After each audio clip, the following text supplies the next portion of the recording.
Down Chiefs, brought to you by Sheehan's Rustproofing. The Chiefs have just come out on the ice for a warm-up period. They're about to try for their 5th consecutive win.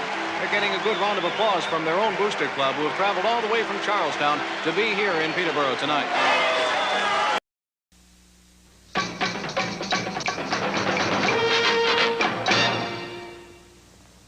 Need more energy throughout the day? Looking for a kick to your workout? RockinThatIDLife.com has you covered with delicious flavors you've grown to love in tropical fruit and mixed berry, but now fall in love with the new fruit punch and orange flavors. Try them all at RockinThatIDLife.com. Realtor Mike Burgoyne with Real Brokerage LLC makes the moving process easier. Work with a realtor who plays and studies the game and will work as hard as the boys on the ice to get you the best deal. Check out Mike on the web at strikewithmike.com and jumpstart your move today. That's strikewithmike.com. Welcome to episode 7 of season 11. It's 7-11. I was going to do the same thing. Ponder walks in with a bag over his head. Very nice. I don't know what you're talking about. He's changed his name to Anonymous Blues Fan. Anonymous. Yeah, I don't know. There's no Jeff here. I don't know what you're talking about. I'm just here to participate in the show.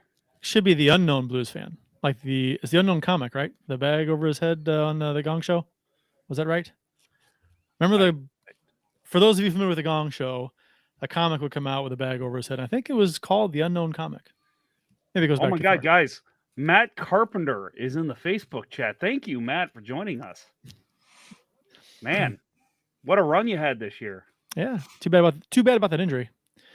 Mm-hmm. This is episode number 383 all time of the often imitated, never duplicated. Just like the Midwest Hemorrhoid Treatment Center suggests, we will not suffer in silence. We're the original St. Louis Blues hockey podcast. Let's go Blues Radio. Tonight, we're addressing Blues Nation on 8 losses in a row. Almost at a loss for words. Special thanks to RockinThatIDLife.com, Realtor Mike Burgoyne at StrikeWithMike.com, and CenterIceBrewery.com for all proudly sponsoring the show. Please check them all out. Also, check out our online shop at Let'sGoBlues.com for the best blues-themed t-shirts at a fair price. It's Wednesday, November 9th, and we're streaming live on YouTube, Facebook, and Twitter. To interact with our show on social media, our handle is on the socials, as is at LGB Radio. Just do a search for us. You will find us. If you haven't already done so, please like, follow, subscribe, ring the bell, buy a t-shirt, or do whatever you want to do to help us out. We appreciate it. I'm Kurt Price. My co-hosts for the big show tonight are Bill Day and Jeff Ponder. Nope. And the Anonymous Blues Fan. Sorry. Nope. I'm not here.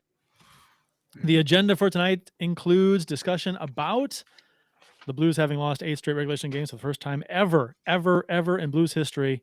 8 straight regulation losses. So the meat of the show will be spent discussing that mess. You guys ready to dive into this? No. Fun show? Really. Oh, my God. Before we get to that, Jeff, you said you have an announcement with the Ponder Cup. Yes. Can we just talk about the Ponder Cup instead of any Blues stuff? I mean, you guys are cool with that, right? If the losing streak is still going on by the time the tournament's over, we'll just talk about the Ponder Cup. Yeah, can you imagine? I mean, I hope that can't be the case, but it's gonna be now. Well, we got San Jose on Thursday, and then Vegas and Colorado. Yeah. So, I mean, if we don't beat San Jose, I'm a little concerned. I'm going to the game tomorrow night. My best friend, former guest host of the show, Justin Wilson. He is actually a Sharks fan, so I'll be going with him. And he even said, he was like, "Man, this is brutal for me. Like, I'm not like, obviously the Sharks suck too, but he's like, I want to see the Blues win. Like, they need to win a damn game.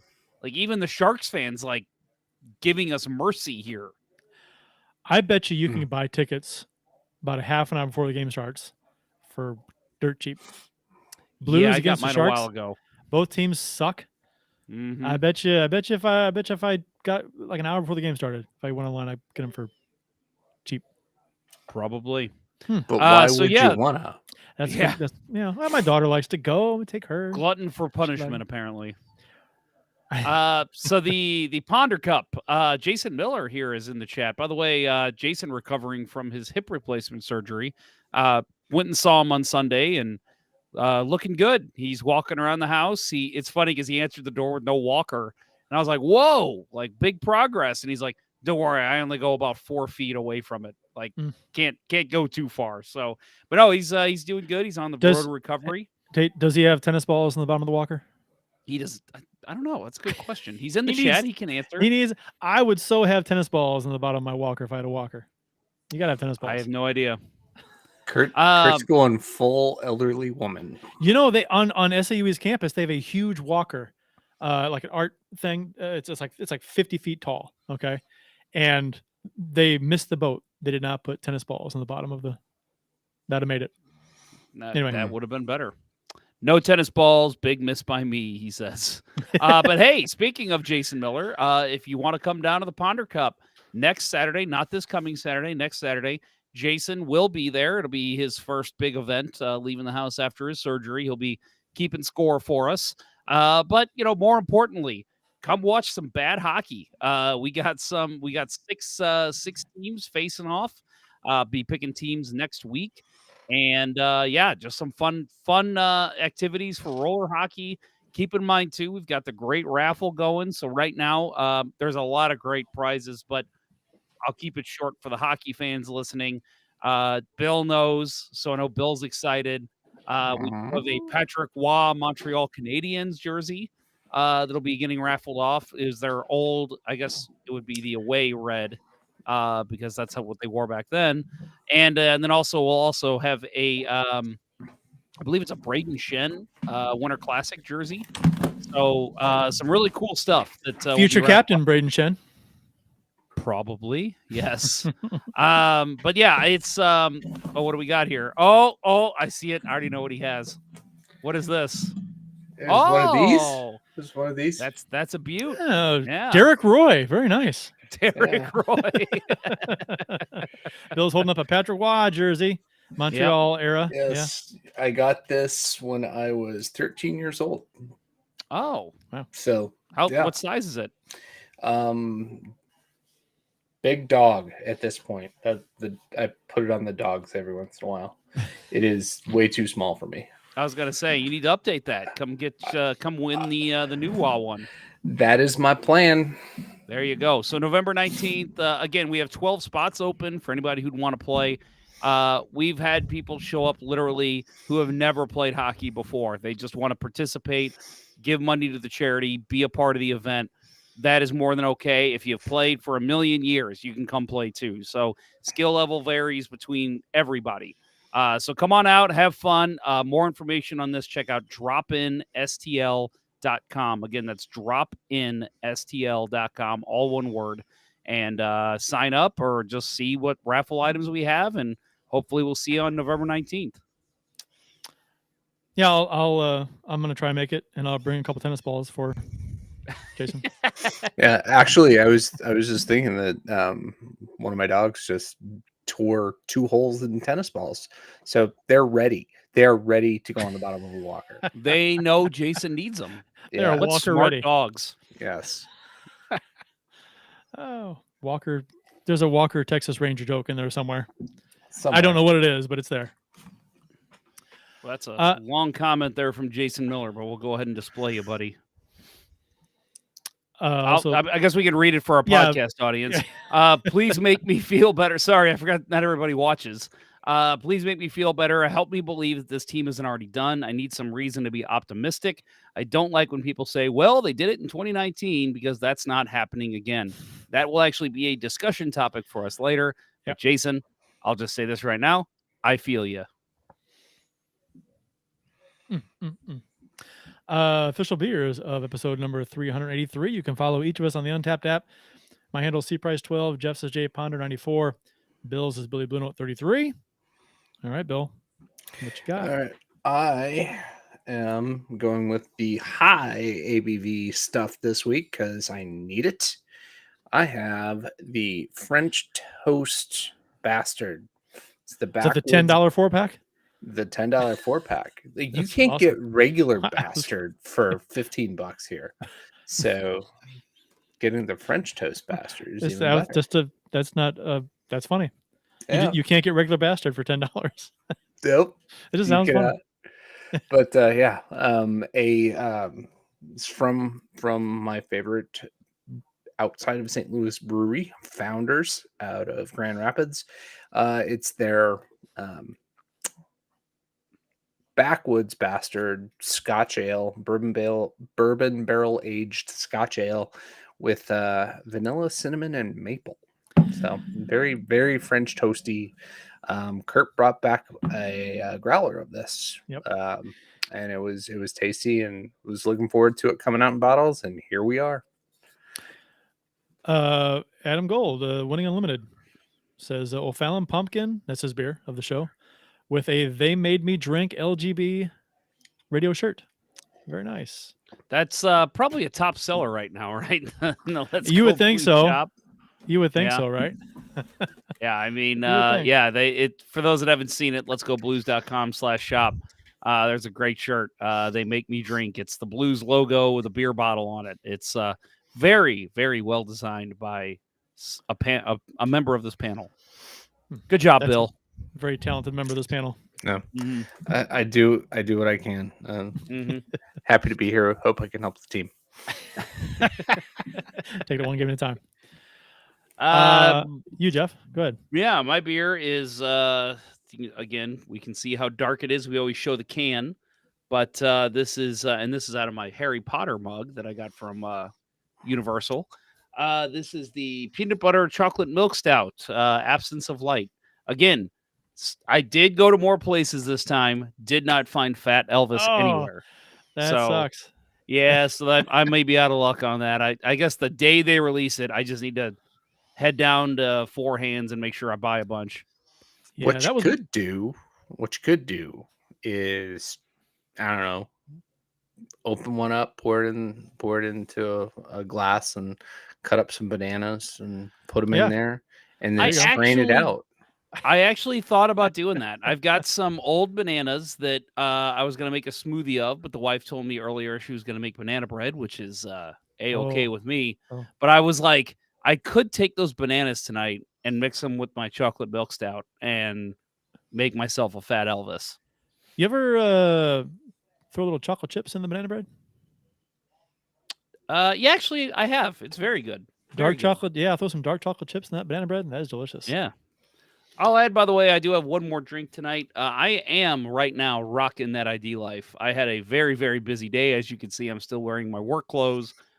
Just a very long day. So I decided, you know what? Let's get some orange energy from rocking that ID life. Guys, I tell you what, this is one of the new flavors here. I know you guys haven't tried it yet. If you come to the tournament, I'll have some for you to try.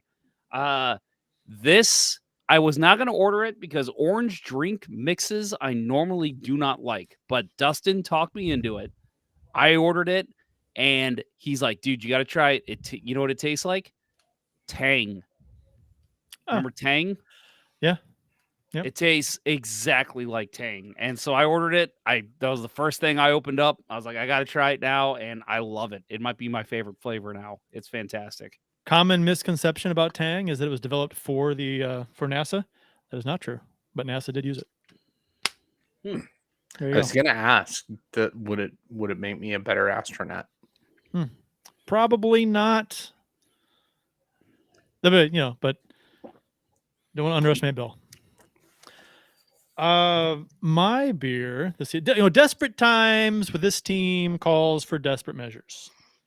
So to end this losing streak, for the first time ever on this show, my beer of the show is the one, the only Oh, Stag Beer, sporting the original logo, which they went back to, thank God. And originally from Belleville, Illinois, Stag Beer. Originally one of the original sponsors of the St. Louis Blues, beer sponsor. So that is a very nice beer to have tonight, sir. Yep, Hopefully and- that breaks the losing streak. this right here guarantees the Blues beat the Sharks tomorrow night. Mm. Guarantees. Is Puck Guy 14 listening? Because that's an interesting thing to say. Yeah. Well, based on the way both teams are playing, I'm not sure how well or how confident one would be in, arguing that someone's going to win this game. But yeah, because of this beer right now, right here, right now, the Blues will win tomorrow night. You've heard it here first, guaranteed. And it's not going to be close. It's this scoring drought they've had. They're going to explode all over. Okay, we need assurances here. What are you going to? What are you going to do? Oh my! Oh my! They're going to explode the Sharks like the end of Jaws. Porn. like 70s porn. They're going to explode all over. Good Lord! I was trying to keep it a family show. It's not. It's not at all. What's the assurance here, Kurt? If you're making this claim, you have to. If they don't do it, you have to do something. Because you're making a pretty bold claim here. I don't know. I didn't think about it. You have to drink a full gallon of chocolate milk in 1 minute. Oh, good Lord, chocolate milk! It's impossible. You can't be done. I don't know if Puck Guy's listening. We can do something with the shows. That'd be kind of. We could lose another bet for a show intro again. I'll say you want to make that bet right now. I do not. I'll do whatever if Puck Guy's listening, which he might later. He usually tunes in later. Yeah. I mean, they're a couple hours behind us. Yeah. So, but I don't know. Any suggestions from you folks listening? If anything I could do for as a wager or as a guarantee, let me know. We'll see. Yeah, there you go. How about that? We'll leave it to the YouTube and Facebook chats here. We've got plenty going here. Here we go. Jason Miller. If the Blues lose, Kurt. Actually, I'll pull this up.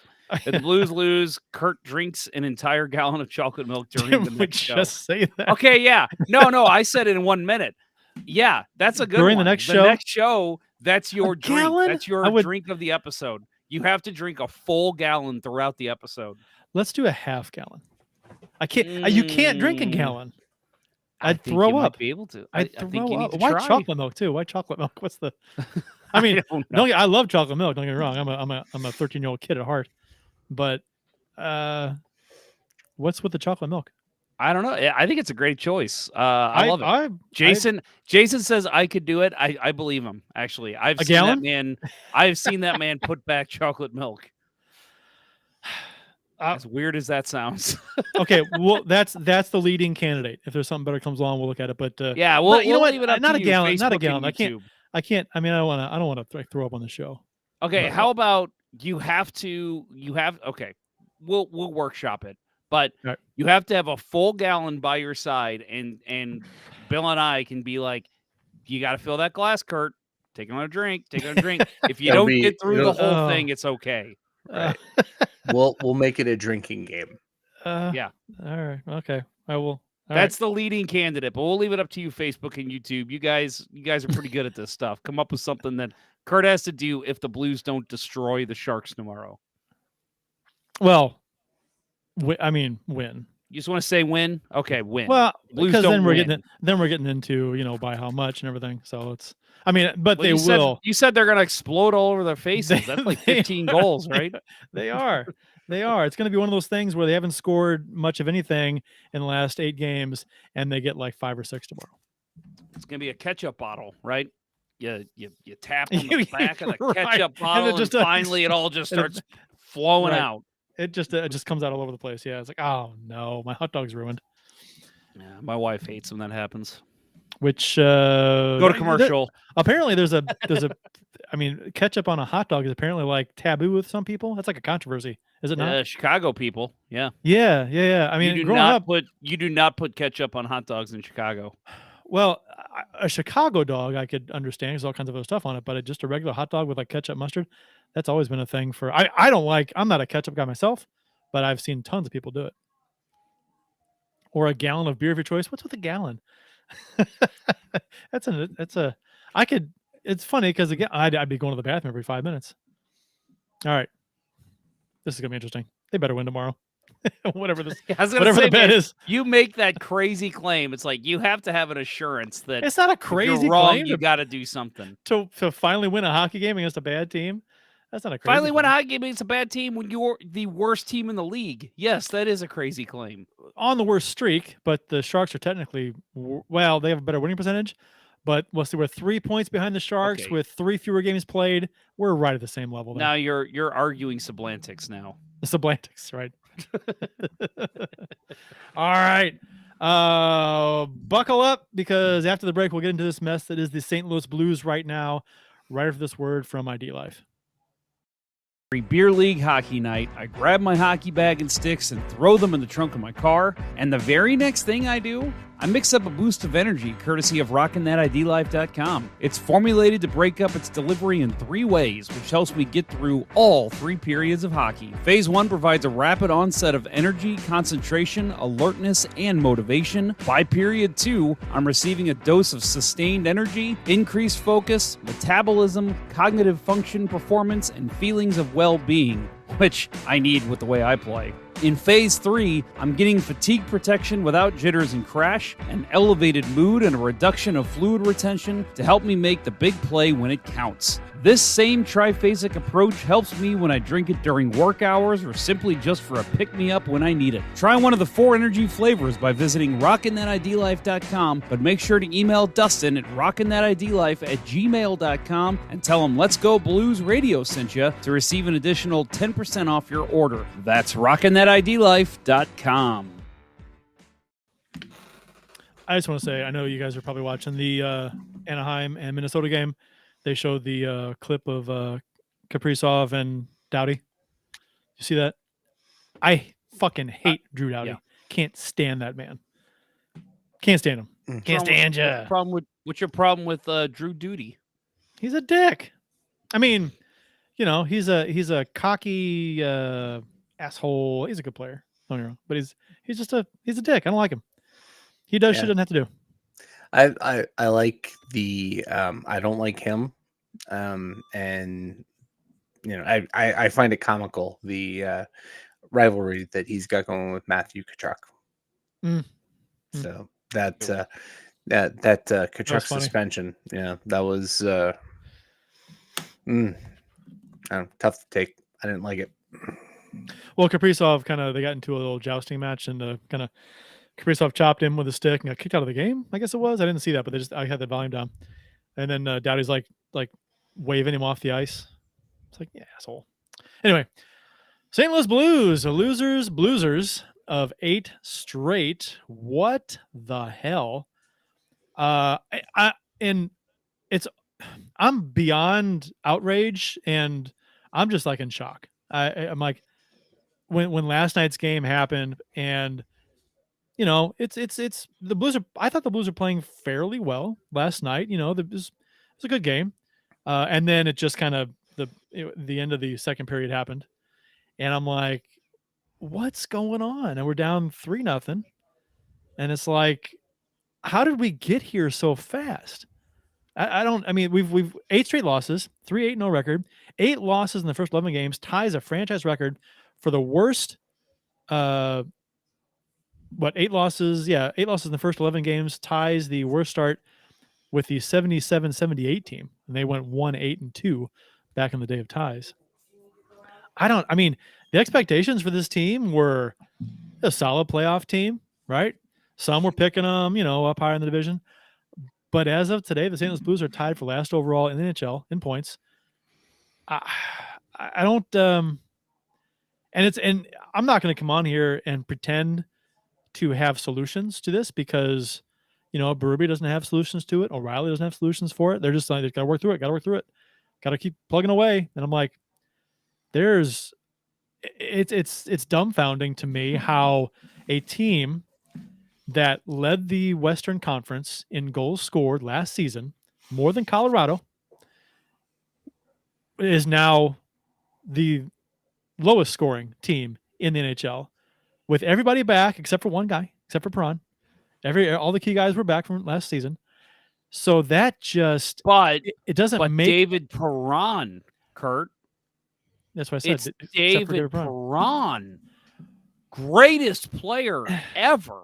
Clearly. clearly this team is completely slumping because of one of their 20 goal scorers from last year did not return. Yeah, and they were the deepest forward group in the NHL last season, and so they lost a. They didn't lose an Ovechkin. Okay, I love David Perron. I'm not trying to rip him down here, but I'm just trying to put things into perspective and a little bit of a realistic take on this. He didn't score 60 goals last season. He scored 27. He was one of a number of Blues forwards that had 20 plus goals. He was a key component on the power play. Most of his goals, I think 11 of them, almost half, were on the power play. So he was a power play specialist, which would help this season. Not going to lie, in the power play. But I mean, top to bottom, this team is just out of sync. Nothing's clicking. Well, and David at least Perron consistently did nothing for the defense, and the defense is, I mean, this is a very common phrase that needs to be said because there's a lot of people who don't seem to understand that David Perron, yes, like you said, fine player, had a great David year Perron. last year, Love been a Perron. great Blue Yeah. over his tenure, his 3 tenures with the team, but he did nothing for the defense. He's, he back checked. He was a, pretty solid team guy in that sense, but he wasn't the one making these like spectacular defensive plays. It was like, whoa, Selke finalist David Perron. Like the one guy does not completely change the entire complexion of a team. And the Blues, we bitched about the defense for years now, especially the last couple weeks, but they don't look like an NHL defense. They look like a team who's never been coached and just is trying to just read where the puck goes and clear it to center. David Perron did nothing with him leaving to hurt the defense. That's a whole other story. Well, the thing with Perron leaving, right? I think the part that I don't think gets enough attention is how close he and O'Reilly were and how effective they were together. And him leaving has been a major detriment to O'Reilly. I think, if you want to look at one thing that's, that has really let this team down, it's Ryan O'Reilly, right? He's our captain. He got the goal last night, but he's a Selke finalist most years, and he's just got some of the worst numbers on the team. Minus what? He's minus 13, minus 11. I think he's at minus 4,000 now. Right. He's closing in on Eric Brewer, right? So I think that loss, that Perron's loss, it really kind of has set O'Reilly adrift in terms of trying to find chemistry with the whoever he's going to be playing with. He's less certain about his assignment. Doesn't know that he always has an outlet pass at a certain place, right? That's a big impact. But to your guys' point, the team's overall defense and the defensive core, there is no chemistry. There's no chemistry. There's no trust. And the second something goes wrong, they all stop. I think okay. So obviously the offense is at a franchise low. They tied the expansion team, 68 Blues, for the least amount of goals scored over the first 11 games of the season. So that is, I think that is the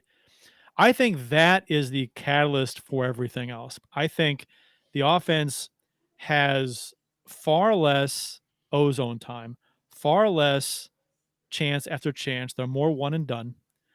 They're not doing a good job in the offensive zone as far as holding the puck in, as far as cycling, as far as getting chance after chance. And then, so the other team comes down, we're getting outshot severely in a lot of these games.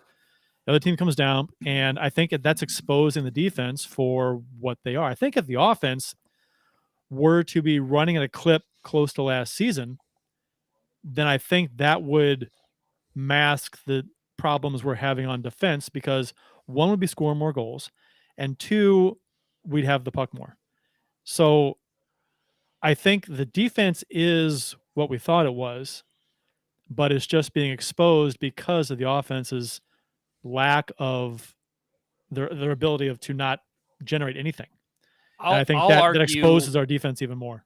I agree with you to a certain extent, but I will argue that I think the defense still has played a lot poorer than I agree. we were expecting. I think I they've think- had. I think you when- know 'cause why? there's You know gonna why? be- I think because there's been more chances for them to fuck up, and I think they're just right, fucking up. right. But I think that they also just have zero confidence, and there's going to be times where your offense sucks. They just don't have it that night, and you expect your defense to step up and play well. I'm thinking back, was that? Yeah, it was last year, with all the COVID issues the Blues had, and they started having injuries, and they were calling up all these young kids. That was when Walker, I think, got his first call up. To me, if you watch some of those games, if you go back and watch those games, excuse me, the offense was still clicking, but it wasn't like they had this extreme amount of zone time. It was the defense, and this was before Letty. The defense was stepping up, taking their man. The goaltending was playing phenomenal. Let's not forget that either. But like the defense to me was stepping up and playing better, clearing the zone better, giving the forwards a chance to break in. And so I think that there, to your extent, to your point, you're right. There's more chances now for them to fuck up because the offense isn't doing their job. But I still think that they're not playing at a level, especially when you look at the salaries of these guys. They are not playing at the level they need to be playing. And I think this goes back to what I said last week. All you can do with this defense right now is fire your defensive coach. And I think that is literally the only move you can do right now to improve that defense. I agree with that. I mean, I'm on board with that, and there's a bunch of different ways you can take this. Last night, speaking of goaltending, Grice was in net for St. Louis, and the box score has him not looking very good. I thought he played pretty good in this game, kept the Blues in it for a while, as long as he could. And eventually, is that not a microcosm of the season, though? I mean, I that's know. what we've seen every game. It's crazy. And the you look at the goaltending box has- score, and Yeah. even the advanced stats will say the goalie didn't look good, but well, it's there not were- the goaltending. No, and the one goal I thought he really should have had. Obviously, the last one was meaningless. The game was over. Didn't really matter. Maybe he has that second goal, right? The cross the grain wrist shot that beat On the him, power play. yes, cross the grain blocker across the middle. Yeah. Shot back across the grain wrist shot. Connect me. Yes, I believe so. I was going to say that, and for my mind went to Koivisto. I was like, oh, that was the goal that Koivisto scored. Wow. Oh, wait. I don't know why Number my 6 mind of the went program, number 6 in your heart. I mean, you'd like to see him make that save, I guess. But you know, it is what it is. I think the angriest I got last night, which was not at a high level because, like I said, I'm at a point now where I'm just like in shock. But the worst play the Blues made last night was, I think, Parayko's turnover at the end of the second period. They scored with 3 seconds to go. That was 6 seconds to go. What are you doing? You think you're gonna score a goal? If you, I mean, what are you doing? You kill it, or you're going. I don't know. You're going to the third period down 2-0. That still sucks, but that you still have hope. Like, okay, guys, let's come out and get one quick, and we're only down by 1, and we got plenty of time to tie this game up. You go into the third period down by 3 after allowing a shit goal right at the end of the period. That drains you completely. You're walking into the locker room with your head down. Nothing you can do about it. And that was it's right awful.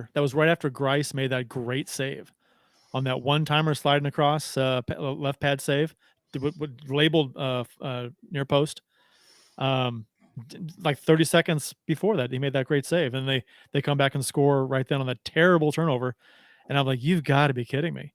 And it's just like, I laughed. I'm like, this is, I mean, they're in the game, and then they just can't score, and they can't score, and they can't score. And then the other team finally breaks through, right? And then they get a second one, and they get a third one, and the game's over. And it's like, you just, like, if I, who knows? You get a goal, you get momentum, things happen. The offense is just not doing it. They're just they the way can't. that my hockey mind works was, so I had a game myself last night. It was at 9:15 and about 30 minutes away. And so, I'm going in, let's say 15 seconds left in the second period.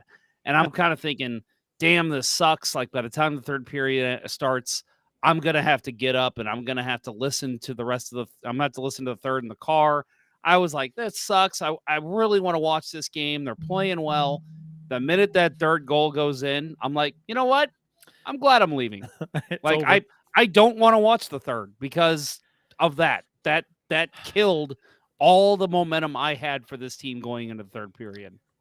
Because they had chances. I mean, they had chances. So you're thinking, okay, I mean, if they can just hold the fort, they get one in, then you get some momentum. But this team has had a problem with getting momentum.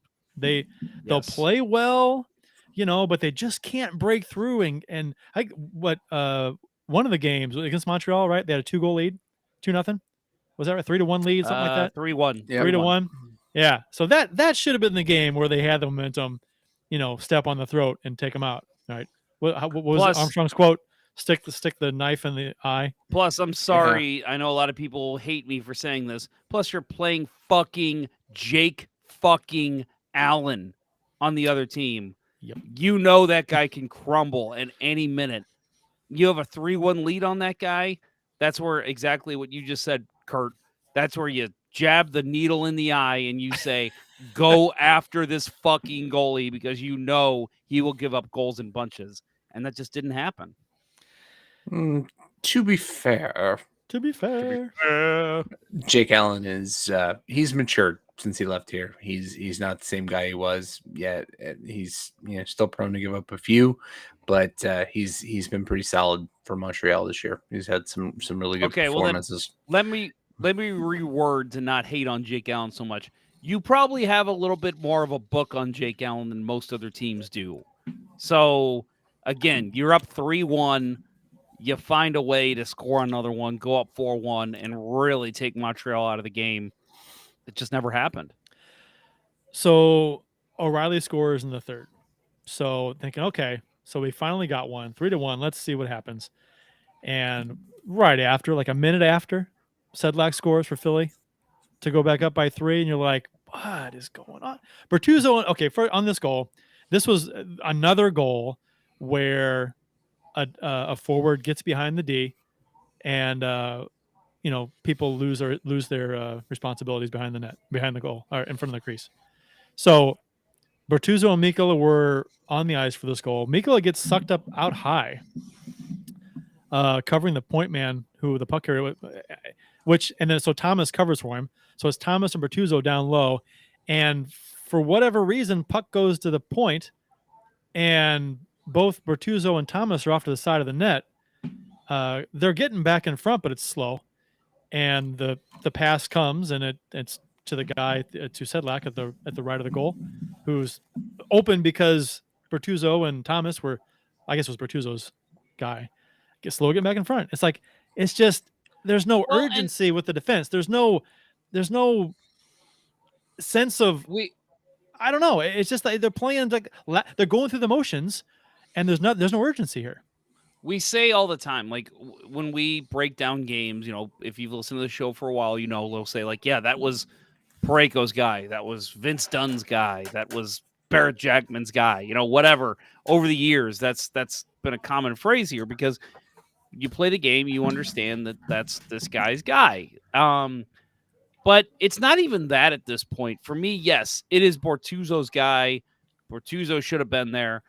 But at the same time, situations occur in a game. It's a quick game, as we all know. That's when somebody else, you see Bortuzzo's maybe not on his guy. There's a guy that's wide open in front. Somebody needs to step up and say, okay, I'm going to go take that guy. I will make sure there's not a tap-in goal here by this dude standing in front of the net. There's just none of that right now. There's no responsibility. There's no coverage. There's no my buddy here is out of position. I'm going to go cover for him. There's none of that going on with this team right now. Yeah, I think the only thing with that, I mean, I agree with you to a certain extent, but the only thing with that is if you've got guys running around, then you're like everybody's like it's like Keystone Cops. You're this guy's out of position, so I'm coming for him. Then my guy's left alone, and you got guys covering for other guys like crazy. And when really, in reality, you're looking at this, it's like Bertuzzo, get your ass in front of the net. I agree. So but I'm just saying that solves everything. We've seen that a million times this season where it's like, okay, one guy's out of position. There's a guy on the fucking doorstep. Yes, I don't want to leave my guy. I don't want to leave somebody wide open. But if there's a guy on the doorstep, I need to make sure that there's not a pass, easy goal for them. And there's just no accountability right now. I agree, 100%. Bortuzzo's guy. But you're telling me one other player wasn't like, that's a danger right there to have him wide open. Let's make sure he's covered. I mean, I can go back and look at it, but I'm pretty sure everybody else was trying to cover their guys too. I mean, they may not have even seen it. And he was behind the D. I guarantee you, nobody else saw him there because, it's like Parayko's on the turnover before the start of the third period. He turns it over, and then he doesn't get back. There's a guy behind him, and then there's no urgency to get back and cover. You got to kill off like 5 seconds. Do what you got to do. Block the pass, fall in front of somebody, take out a passing lane, do something. And it's like he didn't know what to do. You go back and watch the replay. You're like, okay, you watch Parayko after turnover. He doesn't know what to do. He doesn't know who to cover. He's lost on the play. And he just stands there. And by the time he realizes, oh my God, there's someone behind me, and the puck's gone to the right side, and now there's a tic-tac-toe play going on, and it's a backdoor tap in and it's too late. And he waited. And it was just like, it's like, get your head out of your ass. And this applies to everyone. Seemingly on all these goals, it's like, what? They're not just like a lot of these goals that the Blues are giving up. It's like, we always tear down these goals and try and find someone to blame. And usually you can, but man, these are egregious mistakes. These aren't just like, well, that's a good play by the team, and we could have, done better here or there. But man, these are massive failures in coverage. Bill, it's disgusting. Bill, Kurt and I are just angry, pissed off, ranting. Please be the voice of reason here. What do you have to say? If I'm the voice of reason, I'm scared here, but no, I think that Colton Parayko's been kind of exposed this year for his, I think we've seen him flashes of it in the past, but he was able to correct it. But he stops thinking, and his instincts aren't good. He panics and doesn't do the right thing. Like, in soccer, all the time you hear, defender switched off, right? And that's him. That's how I feel like he's been. And I want to go back for a second, to that joyous time when the Blues were 3-0. Do you guys remember that? We were 3-0. That was great. Wait, the Blues won a game before? We won 3. We were 3-0. Wait, hang on. So they won one game, and then another, then 2, and then another. You know what's funny is that we've only played in of our 3 wins. We've only played well in those, like a really good game one time. Right, those 3 against wins. the Oilers. Right, yeah. That afternoon game against the Oilers. And how crazy that was the last win too. Like, it wasn't like it was the first game of the season, and it's just been a crumble effect since then. That was their best game, and it was the 3rd win of the year. Their other game against Edmonton was really good too. They got screwed at the end. Right. Yeah. But still. So I want to go back to when we were 3-0 and we went to Winnipeg, right? It's the last game of the road trip, and you're like, all right, they give one up here. But the way they gave it up, that Scheifele goal when Parayko and Leddy both went inexplicably to the same side, right? And that's been the pattern that has been uncorrected since then, and probably before then. But that's when it first got, that's when I first noticed it, and I've been paying, watching that. Blues defenders don't I don't know. They're playing. It seems like they're playing man to man, and they need to go to zone, right? Because they're just giving it up. And I think maybe it's these players are trying to do too much, and then they end up being out of position. I mean, I'm just trying to rationalize how this has gone so bad so fast, and all these plays where goals are going in, it's just massively are out of position. And I'm thinking maybe guys are trying to do too much. That's why you see guys on the same side of the ice that shouldn't be, like both defensemen. They've seen that a lot. Backdoor plays, guys wide open, guys trying to do too much. Oh, I got this guy. Oh, I can go over there and do this too and get back in time, to try and do more than they probably should be doing because the team is struggling. Someone's got to make a play. I'll let it be me, and I'll try and do too much, and that just fucks up the play. I don't know.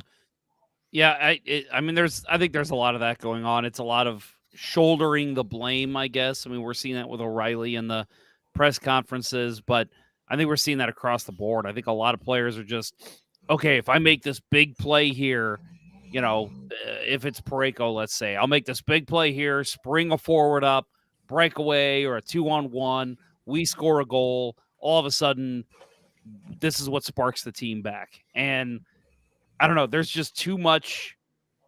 There's too much of that going on. I think we see that with the offense a lot. I think I bitched about Kyrou last week, and I'll just right now say I actually think Kairou's played a lot better He has the past week. So I'm going to the last take 2 a lot games of for sure. Yeah. I'm going to take a lot of what I said about him. I'm not going to take it back, but I'm going to say I'm going to walk it back, and I'm going to say, he's played a little better. Jesus, do you guys have the game on? Yes. Trevor Zegras. Holy Jesus. Oh boy. All right. Well, I'm watching. I'm behind you, I guess. I was a few seconds behind you. Oh fuck. Oh man. Woo. Yep. He did another one. He did the Michigan. Oh my boy. goodness. Did he? Because I saw it right after. I didn't get to catch it. Okay. Yep. But you were saying, Jeff, about here's the replay. Oh. Yeah, I was just saying about and I think we see that with the offense. And again, I picked on Kyrou a lot last week, and I want to walk back of that a bit, but I will say there are times when I see him just go into the boards on a loose puck, nobody around. God, that was beautiful. I'm telling you what, right where I needed. I'm telling you what, the old school hockey guys are they're gonna tear this apart. This bullshit. Shouldn't be doing that. Their Minnesota's show off. challenging. They've got to be challenging for offside. These shouldn't be doing that showboat and bullshit. And I'm like, man, fuck you. That goal was amazing. And that was another situation there, Bill, where I fucking hate the offside challenge, because if that gets called back, you're not watching the replay of that in 2 weeks. Right. This is almost like it's not even like the Michigan goal where the guy set up behind the goal. He did that. He didn't. He was flying behind the goal and scooped it and wrapped it and tucked it. That was just amazing. And this is offside. Oh no, it's a plane now. I think that's too close to call, right? It's too close to call. Yeah. I mean, just on that, it's right. And close. this is the problem, right? This is going to be the poster child goal for getting rid of the coach's challenge, because it is that fucking close, and you're going to take away that piece of artwork that Trevor Zegras just displayed. Boy, that might be a ooh. You know what? And my God, they disallowed it. I was gonna say it looks like it's offside. Actually, it is offside. It is. Well, I know, but I was gonna say it looks like it's offside, but I didn't know if they'd have enough to overturn it. Yeah. That's bullshit. It is. That sucks. And then, but I love Jason Miller's comment here. I consider myself old school hockey guy, but the lacrosse goal doesn't bother me. Even as a goalie, if I don't like it, I need to stop it. That's on me. And I 100%, man, I get pissed. I've had the lacrosse goal scored on teams that I'm playing against, and they scored on me. I get fucking pissed when I see it. But at the same time, I go to the bench and I say, next time, don't let them do it. Yeah. Like, that's on me. Why did I let him go across the net like that? It's no different than any other. Like, on a breakaway, doing a deke a few times and backhand top shelf. There's not much difference in making a fancy move on a breakaway and doing that. I don't Yeah. understand. I don't understand people that hate that move. I can't. Mm. It makes no sense to me. It's like old It- farts that don't understand squat. Oh, and now we got to fight. Now we got to fight. Well, all right. So enough of this game. So getting back to what we were talking about. Kairu. And again, not picking on Kairu too much because the whole team's doing this, but I did see him do this a couple times in the last Philly and Boston games where there'll be a loose puck in the corner and he's going in. It's usually on his backhand where he'll go in to kind of scoop it and then take it with him like behind the net or wherever he's heading. And and he just flat out misses the puck. Like just skates by it. And all of a sudden it's a free out for the other team. Again, I'm picking on Kairu here just because I remember him specifically doing it, but I've seen O'Reilly do it. I saw Saad do it last game. I've seen Buchnevich do it. Like these guys, they're just, I don't know if we talk about, gripping the sticks a little too tightly. It's something like that. It's in their heads. They're thinking of the next step. They're thinking of the next thing they're going to do before they do what they need to do. So you see this kind of play and it's so obnoxious, but it's because they are so in their own heads that they're not thinking about the play at hand. They're thinking about what's coming next. They need to break that cycle. And I think that's when we start seeing goals scored. Do you see the dumb mistakes go away?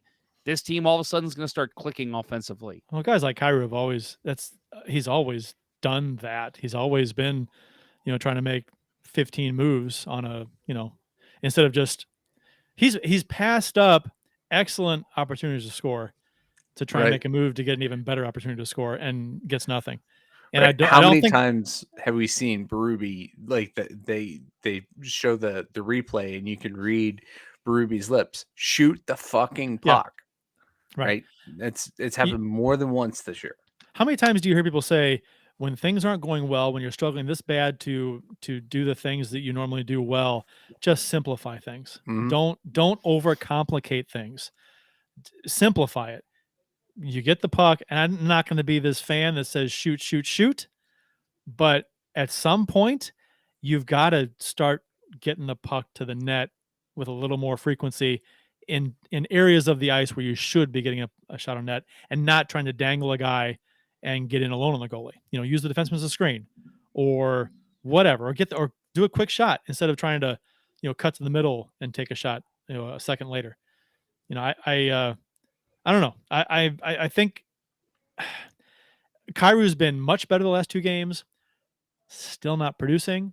So he's got to get there. I think it's a matter of time before he starts putting them in. If he plays like he has been playing the past two games, which I've been very impressed with. Very nice, getting chances, good job. But you still got to score. I mean, there's no consolation trophy for, hey, you got a lot of chances, yay! How many points did you get? None. Well, what good is getting chances? You don't get any points out of it. And he's had chances most of the season, but he just has not been putting it in. So he's halfway there. He's just not doing a good job of finishing, which is crazy because he's paid to finish. Yeah, and I'm on the side now of, okay, Kairu's playing okay. He's not finishing. He's not getting the points, but he's playing better than we've seen him play. I think he's going to get there. But now, to me, my focus is more on the rest of the offense. Where is Buchnevich? Where's O'Reilly? Even Saad. I know Saad just came back, but Saad hasn't done much. I mean, this team, we talk about it a million times already, how they have the talent. They clearly had the talent from last year. Jason Miller, in the chat here, here it is. I'm going to pull it back up here.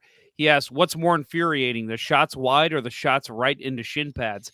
The shin pad shots always drive me fucking crazy. It seems like Parayko does that, like Alex Steen did back in the day. I mean, every time he's got the puck, he's cradle, gives the guy a chance to get in front of him, and then he shoots it right into shin guards. But to me, the more infuriating thing is the shots wide, because they have so many chances to just put the puck.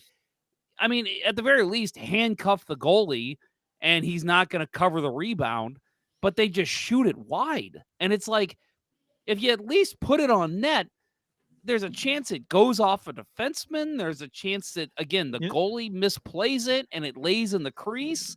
When you shoot it wide, you're not getting another chance. See, I think the whole shooting wide thing is a case-by-case basis for me, just because where you're shooting from, if you've got a clear look of the net and a good scoring chance, a high danger chance, and you shoot wide, that's unacceptable. I'm sorry.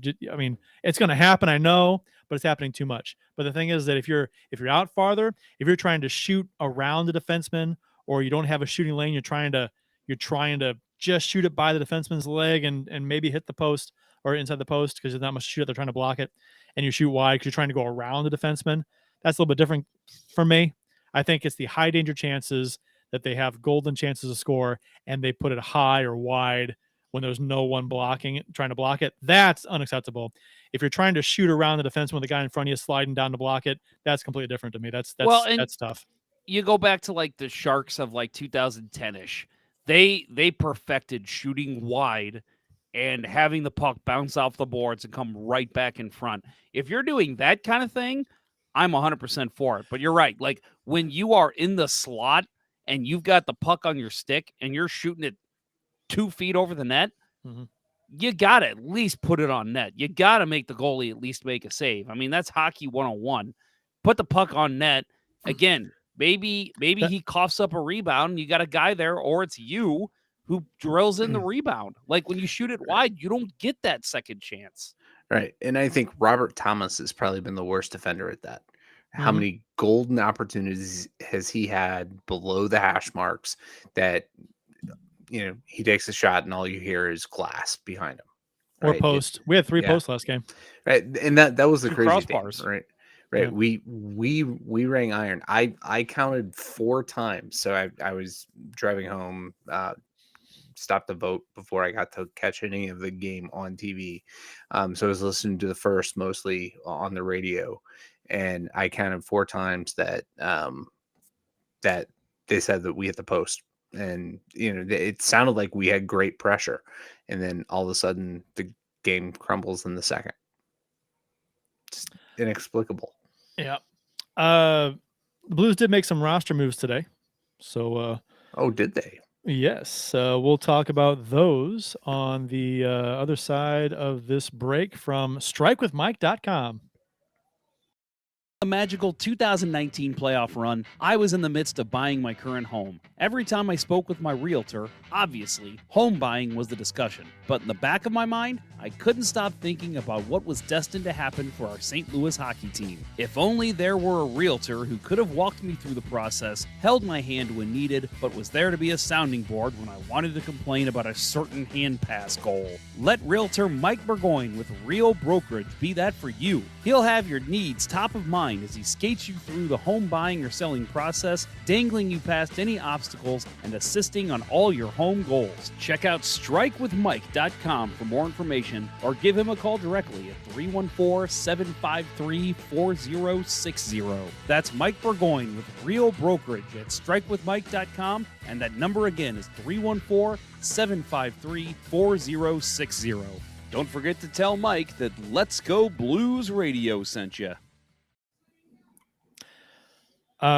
Before we get into you got a little citywide there, Jeff? You pouring? Little citywide, yeah. So actually, I had a friend. My boss actually is based in Austin, and he came in town tonight, and we went to Three Kings Public House out in off Delmar Loop.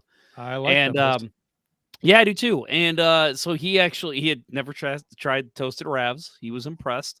But he asked me what beer to get, and I go, anything with 4 hands. Just get a 4 hands. He got the 4 hands Ripple White Ale, and the minute he got home, he flew home tonight. The minute he got home, he was messaging me, and he's just like, "Hey, where can I get 4 hands down here?" He's like, "This is so good. Like they don't have a beer locator on their website. I've already looked." He's like, "Please, if there's anything you can do to find out, let me know if there's like any kind of." Where's he from? He's in Austin, Texas. I don't And think he they fell go in love there. with it. I don't think they do Yeah. either. No. Unfortunately, I'm like, well, I'll just have to send you some beer. But he What's- fell yeah, in what's- love. He's your boss. What's your interoffice mail policy? No booze. Yeah, probably not. But well, I mean, I've already got another guy over my right shoulder, your left. Let's see, right there. The Budweiser with Yachty and Wayno. I've already got to send one of those out to one of my coworkers from St. Louis. So Yeah. I'm like, you know what? Maybe I'll just I'll start being that guy. I'll just start sending booze out all the time.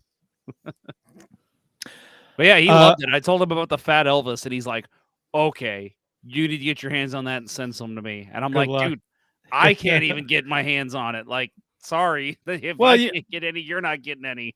I mean, as far as I know, Four Hands has it on tap still. Yeah, I might have to head down there. Go this get weekend. you a growler. Yeah. I'll have to growlers do there, that. right? Oh, that's a good idea. Yeah, I guess so. I don't know. I assume so. I wonder if think they'd so. fill my own if they don't. Yeah, you can bring your own growler. I think most places will fill your own growler. Okay. I mean, so they did it in 2019. So lots of chatter about how they did it in 2019. The Blues, how they turned things around in 2019, went from last to a Stanley Cup. I think this is a pretty dumb thing to say right now. No. It's the so you say there's a chance crap. Right. Yeah, Well, here's for the me, thing with it's- it. For me, it's not January right now either. You know, that happened in January, right? So, you know, and that was after, what was it, 30 some odd games they played. Way farther along in the season.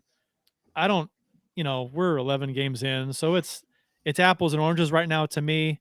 If this team were struggling badly, and it's January, then I could see the comparison. Well, I could see people saying it, not that it would be relevant, because it's a once in a lifetime kind of a thing that happened. You can't really expect it to happen again. But yeah, it's after 10, 11 games, you can't say. It's weird to me to say what happened in 2019. It happen. Well, of course it can happen. It's an easier thing to happen this time from the turn around because there's so much more time. It's just a matter of what they do. And I said this earlier today.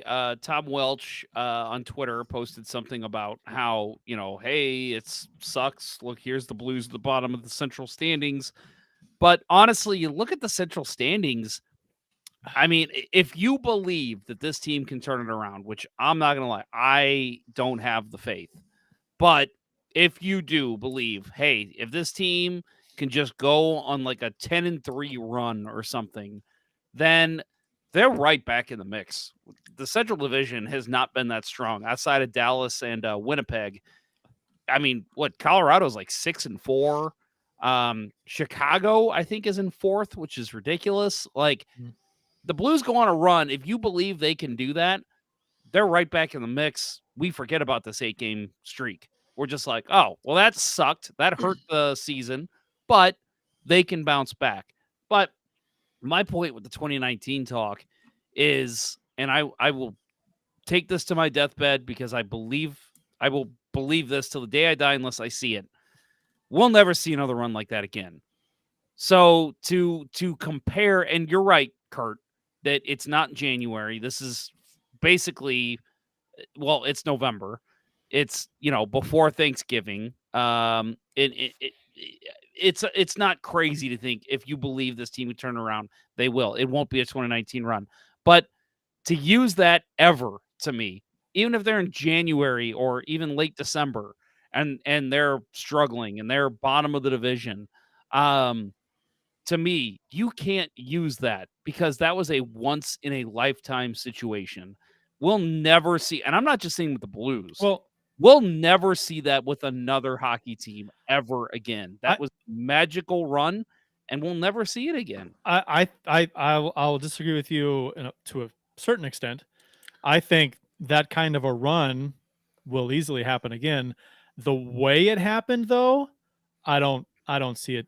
I don't see that where they change coaches and where we bring up a rookie goalie, and all of that. See that entire story, all those different things that came together at once. That's what makes it a cool run. Not just the fact they started winning hockey games. A team can turn things around and start winning hockey games. That's not that ridiculous. But I think the way the Blues did it is what makes it special. And I don't think that you can expect now. And again, if they turn around, they're not going to be calling up a rookie goalie to replace Bennington. That's not gonna. I don't see that happening. They're not going to fire Berube unless he loses another. I don't know. I guess they could, but it's gonna take a lot more than just this. It's gonna be if they did turn around, it's a lot different than 19, for reasons I've already stated. So. Right. It's much earlier, right? It was Thanksgiving, right? That they would have to go another 2 weeks, and at that point, we're so far in the basement that might as well think for Bedard. But yeah, that was lightning in a bottle, right? 2019 was lightning in a bottle. We're not going to do that. I think at this point that Armstrong has got to be using up any credit that he has with Stillman, right? Let's just wait it out. They can't keep waiting it out. At this point, if they lose another game, another 2 games, I think Berube's got to go. I think at that point, if he doesn't take action, then Armstrong is the one who's on the hot seat. I think what everyone's forgetting when they think of 2019, going from worst to first, everyone forgets that we had like 5 games in hand or something. When we're in the basement, we're in last place. We had a lot of games in hand. Now we have 2 or 3 on a lot of teams right now, which, okay, that's in the back pocket. So if you do start playing better and start winning games, you have the opportunity to gain 2, 4, 6 points on some of these teams. But there was it was January and we had a lot of games in hand. So we weren't really, we're in last place, but were we really? Because part of that reason was because we had a lot fewer games played too. We were. It's not the NFL. Not everybody plays the same amount of games every week. So yes, we were in last place. But I know we were in last place. But your point is valid though. That we had a lot more opportunity to get points than right. Teams did. Yeah, when you've got, let's say, 40 games and everybody else has 35, you're playing well. That you're banking 10 points right there. It's easier to gain when you're okay. So you got 5 games in hand or whatever it was, and you're playing really, really well like they were. It's easy to gain ground quickly because you're playing more games. Plus, you're winning them all, so you're really passing teams up at a higher clip. Oh, sorry. Let me pull this one up first. That's the problem with the way our thing goes is like a new comment comes in and it scrolls. Anyway, it doesn't matter. So from Hotard 12, he says Armstrong will be fired before Berube. And then he says, just signed one of the worst contracts in Blues history with Kyrou. I will say I've talked with Greg about this before. He's a guy I play hockey with. Not a fan of Kyrou. I will say I agree with him in a lot of instances, and I will say when I'm pissed off, the first thing I think is, wow, this is a worse contract than Jori Lehtera. But I don't want to officially make that comment yet. Let's give it a couple of years. Well, he's not even on the contract yet, so there's that. But I think to say it's there's another goal that's getting called back. Sorry. I think to say it's one of the worst contracts or the worst contract or whatever, however you want to classify it, I think is way too early to say that. The contract hasn't even started yet. Now, he hasn't looked like an $8 million guy. He's making 4 something right now, but I don't know. I think that's way too early in his career. I think it was too early to sign him to this contract. When Thomas got his, Thomas had a lot more experience. He had won a cup here. I understood that one more. I thought the Kyrou one was early. I thought kind of like Lehtera was early. Now, do I think Kyrou is like Lehtera? No, I think he has a lot more talent. I don't know. I think Kyrou is a wait and see thing for me. I'm not gonna call this a bad contract yet because he's young and the contract hasn't even started yet. So. Why is he Well, called back on anyway, this? I thought for sure they were going to challenge it for offside again, but Okay. they ain't. yeah, and in terms of and I actually do agree with Hotard. I actually think if Stillman's in the right mindset here, I think it's Armstrong that goes before Berube. I think there's a lot of mistakes with this team that he's made. Don't get me wrong. I think we've talked about it. We talked about it a lot last week. If you haven't listened to last week's show, pretty much a lot of what we're saying here was said last week. That you're still giving top line minutes to O'Reilly, Kyrou. To me, you're playing the fourth line a lot more right now because they should be getting the minutes because they're playing harder. And Well, we're just not. O'Reilly was on the third line last game. He was. Yeah. And like a Braden Shen, who's played very well, I think. Give that guy all the minutes you possibly can.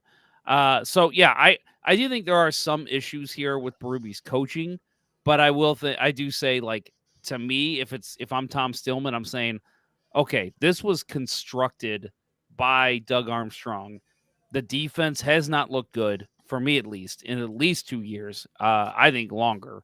And it was his decision to let go of David Perron, who, and again, I will die to my grave. I will take the right decision was signing Letty over Perron. This team needed help defensively. Whether Letty proves to be that defenseman or not, you needed to find a way to improve that defense. So I think the right move is bringing in the defenseman and letting one of your many goal scorers go. The argument is that whether Letty was the right defenseman, not Letty over Perron, right? Yeah, right. Yeah, exactly. I agree. And so I think that is what Stillman looks at and says his construction of this roster is the problem, not how the team is being coached and how they're told to play, because clearly Berube's system has worked before. So, and it's still a lot of the same players, a lot of the same type of players. They're just not getting the results right now. I'll be shocked. I would be shocked if Armstrong is fired. I don't think Stillman fires him. No, forever or a long time. It's when Armstrong's he goes, record, it's going to be a mutual decision. Yeah, I think so. At worst, I'd agree with that. Kind of. I think Armstrong's record since taking over the Blues. I mean, he had the most points in the West since he took over. I assume that's still the case, losing 8 straight. But constructing that team that won the Cup. Hiram Berube in the first place to lead that team to the Cup. And like I said, the record, his overall body of work with the Blues has been fantastic. I agree with you, Jeff. I think, Armstrong has to take a lot of blame for this roster. The no trade clauses in this, there's too many, and he's kind of handcuffed himself with what he can and can't do. He can't really make a lot of moves to make drastic changes to this roster. He can trade O'Reilly. He can trade Tarasenko. He can trade Barbashev. That's about it. And if you want to do a complete rebuild, you can't, unless guys waive the no trade. You can't do it. So he is limited on what he can do, and that's his own fault. To a certain degree. Maybe he had to. Now, if you want those players here, maybe you have to give them the trade clauses to get them here. I get it. But in the end, you did give them those deals, and if you can't fix the roster because of what you did, then it is your fault. However, now I'll say that I don't think he gets fired because of that. I think it's more of a situation where Stillman may have a conversation saying, okay, what are we going to do to fix this? And let's go do it. I don't think he says, you've made this, you've created this issue that we have, you're fired. I think it's, you've created this issue, let's fix it, or let's find a way to fix it, or do what we can, and we'll move through it. I think that's more likely. I'd be shocked if Armstrong gets fired. I'll say, I think with Armstrong, with the defense, he gambled on this defense, and he said, I'm going to let Pietrangelo go. I'm going to make a bet here and basically say Pietrangelo's going to walk, Parayko's going to step in, fill his shoes. And, obviously that was when Bouwmeester went down that year before as well. But he gambled and said, okay, Krug will fill in basically where Parayko was. Falk's going to play great, which he has. He's been right on that one. And Bortuzzo is going to still be a great bottom pairing defenseman. And I think at this point too, he was expecting Perunovic to step in and be a big part Yeah, of this defense. and that's not his fault. I mean, No, injury it's problems. not. Yeah. And it's also not his fault that a Parayko who has everything it takes to be a number one defenseman, and before Pietrangelo left, looked like a guy who could be a number one defenseman. He did, and we were so high on him. I don't even put that on Armstrong. He just hasn't worked out in that role. And unfortunately, sometimes with hockey and sports, pro sports, that's just how it works. Sometimes it just doesn't work out the way you think it's going to. So it's hard for me to really put that on Armstrong. But at the same time, he gambled on this defense and said, they're puck movers. We're going to work it out. They'll figure it out.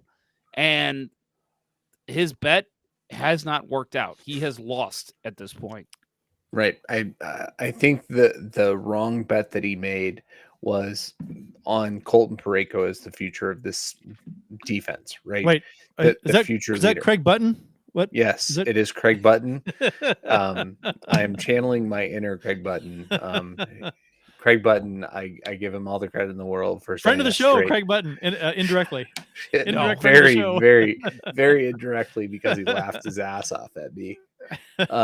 No, I think it's pretty clear at this point that Parayko, right, just hasn't lived up to the expectation. Right, he's not filled the shoes of Petro. Falk's done a really good job in that respect, but Parayko's regressed. And yeah, we're playing him like a top 2 guy when he's probably a number 5. You know what's interesting about Parayko is that there's all this talk about, man, we just haven't found the right guy to play with Parayko. It shouldn't be that way. I mean, with how talented he is and all the tools that he has, it should be whoever we need to play better, we should put with Parayko because he'll make them better. That's the way it should be, ideally, because Parayko could be a dominant force on the ice. He's fast. He's got a huge wingspan. He's tall. He's big. He could push guys around in front of the net if he wanted to. He could play a physical game. He could be a guy that's guys might not cut to the middle on him because they don't want to get a two-hander across the forearms. You know, Prong, like Chris Pronger type guy. I know he's not that guy. He's not going to be that guy. I realize that, but I think it's frustrating for fans to know that he has all the tools, but he's just not a guy that other players seem to fear coming into the zone. I mean, well, and again, I've said this before on the show. I have no problem. I'm one of the few people who actually has no problem with him not being a physical defenseman. That's fine. If you're good positionally and really good positionally, you don't have to be physical. And that's my thing, though. I think a physical game would help his game. Well, I agree. I think it helps every defenseman's game. Don't get me wrong, but I'm him saying, in particular because he's struggling otherwise. You know, just rough. But I mean that anyway. Go ahead. That's not his mindset, though. That's the problem. It's not his mindset. So I think if you're a big guy and you play a good positional game, you could still. I think Victor Hedman comes to mind. Lidstrom. Victor Hedman's obviously Lidstrom. But I think he was a non-violent. He was fluid. He didn't do anything. He wasn't physical at all, and he was good. He was just good. compare it to Victor Hedman because Victor Hedman he's got a little bit of a mean streak to his game, but he's also a big guy and he just plays so well positionally. You can't get passes through his body. You can't out body him in front of the net because he will always have your stick tied up. And that's why this is a Norris caliber defenseman. And I think that's what we all thought we were getting with Parayko, a guy who, again, he's not going to punish you into the corner. He's not going to hack back and forth with you in front of the net. But it's like he's a big dude who's going to cover a lot of ground and not let pucks get through. Right. But unfortunately, especially this season, that is all we're seeing. Pucks are going right through his feet, right between his stick and his feet. I mean, there is no coverage from him at all defensively. Yeah, and if you're struggling the way he is, I mean, you've got to maybe even, I mean, I don't want to be that fan that says he just got to play more physical.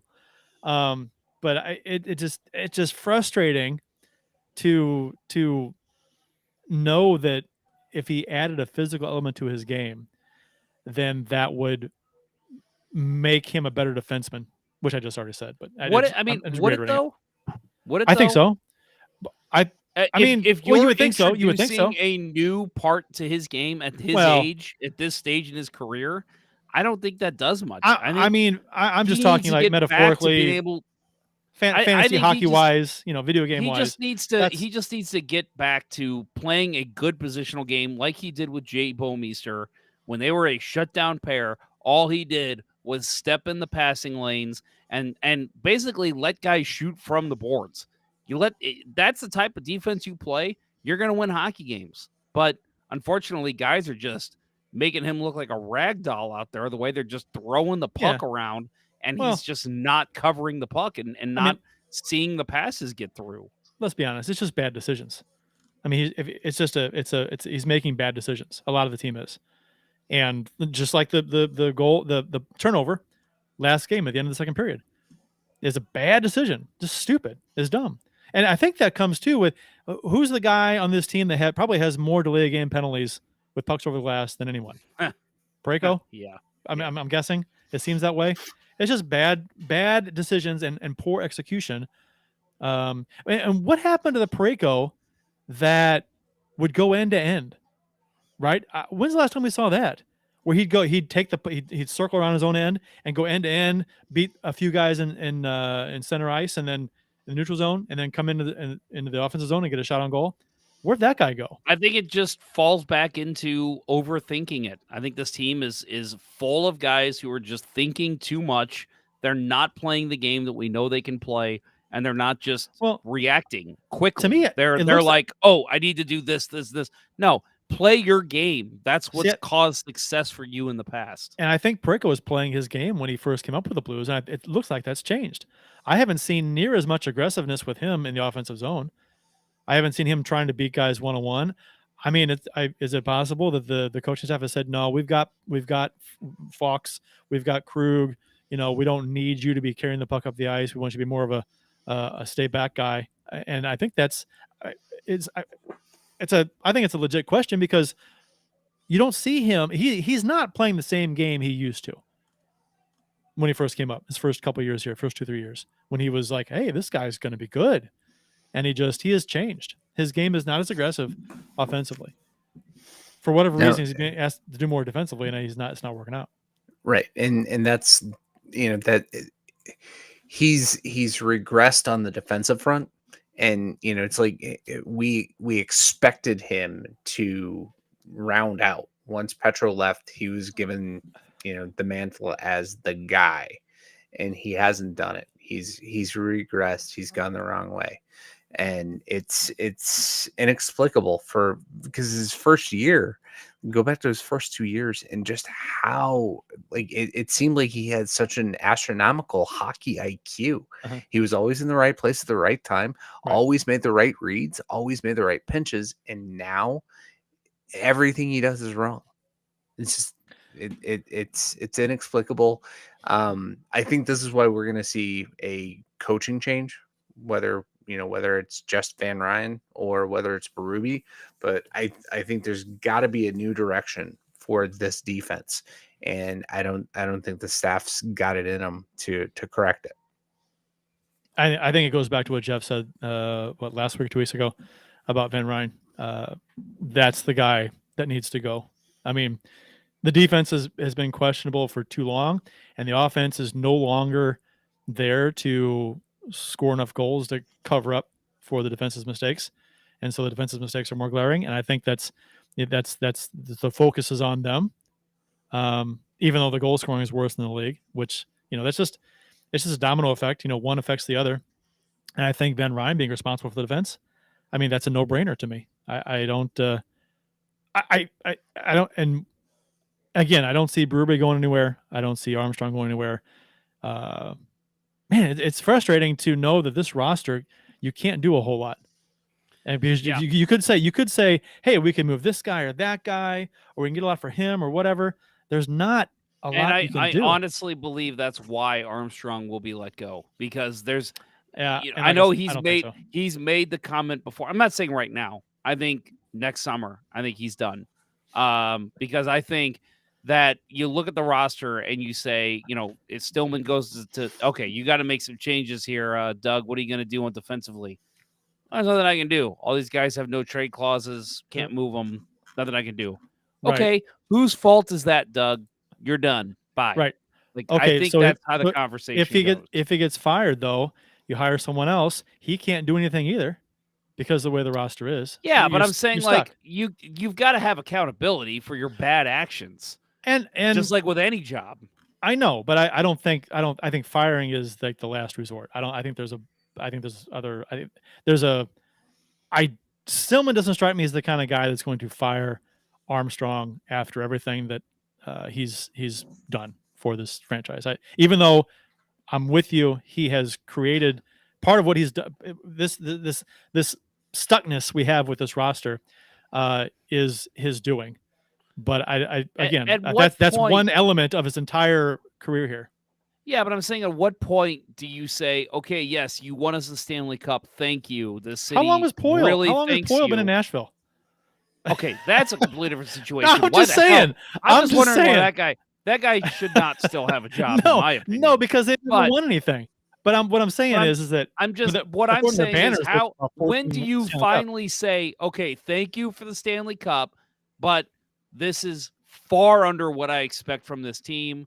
Second round exit, first round exit before that, not looking good. I mean, just look at. You think that's the way to go, as opposed to having a meeting with all your coaching staff and the you don't whoever? think they've already had that meeting? Well, what I'm saying is that okay, maybe they have. Well, I'm sure they have, but I'm just saying that so you think firing is the way to go over coming up with a plan to fix this? I'm not saying that that's the way to go. I'm saying that there is probably conversations already happening. Stillman's probably already calling Armstrong saying, okay, what's the plan, Doug? What are you going to do? And I'm not saying he's saying like make a move, but what is the goal here? What are you going to do?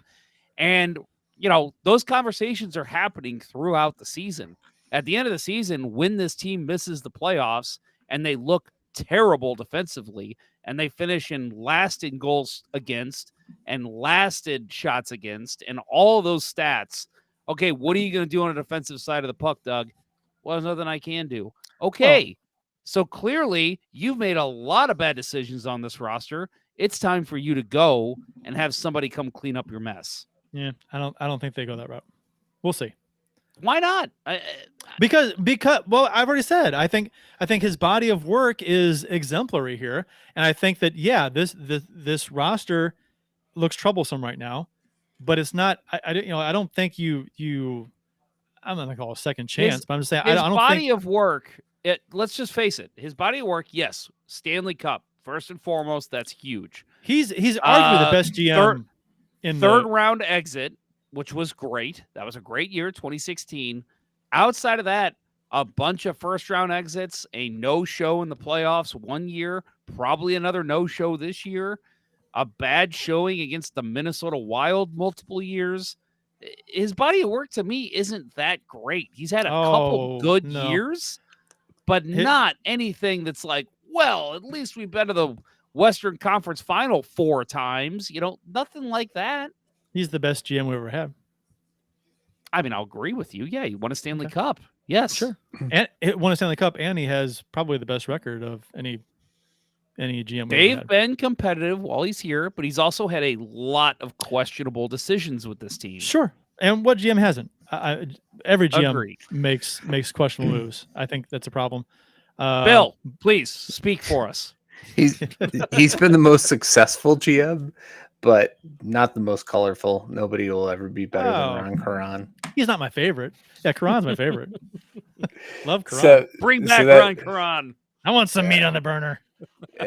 Not to steal another show's content, but a couple of things over the last couple of weeks, listening to the 32 Thoughts pod. Yeah. They said the Iran Quran anecdote that they shared. The NHL had to shut down the voicemail box for the trade calls because the GMs would get drunk, go out together, get drunk, and then just call in making Ron Karan impression trades. That's Which awesome. I laughed my ass off. That's And then hilarious. That's great. the one was discussed on this weekend's pod, and you got to wonder if he's getting ready to do it again. Armstrong supposedly in 2019, or that I guess it was 2018, leading up to Christmas, the GMs all have an email chain, and he sent out a Christmas sale email and actually named players' names as, come get a great, a used Ryan O'Reilly. They won't divulge the names, but it's, That's you funny. have to wonder, right? He That's stuck by funny. his guns then. You have to wonder, right? And Jeff brought it up, right? Is he going to get the chance to get to that point this year? I think he does. and again, I think he gets through the year. But I think if this team, which I at this point do believe they are not going to make the playoffs, I've totally come back on them finishing second. I think they make a competition for a wild card spot, but I don't think they get it at this point. And I think at that point, late April, early May, whenever the season ends, I think Doug Armstrong gets let go. I really do. I think Even it's it really depends Hotard on, pointed out, he's signed through 25, 26. Yeah, but I mean, there's a lot. I mean, as I know, Stillman's not the deep pockets owner that a lot of other teams have, but how many teams are paying how many GMs and coaches at this point? Like, unfortunately, that's just part of the game. You have to fire a guy and then just continue to pay him. I'd have this season would have to go remarkably bad the rest of the way for me to even think that Armstrong would get fired. I don't know. I just don't see Stillman doing that. I think Stillman is perfectly happy with Armstrong and how he goes about his business. I don't know. I don't. I think if this team misses the playoffs, I don't think he is happy with Armstrong, and he shouldn't be, in my opinion.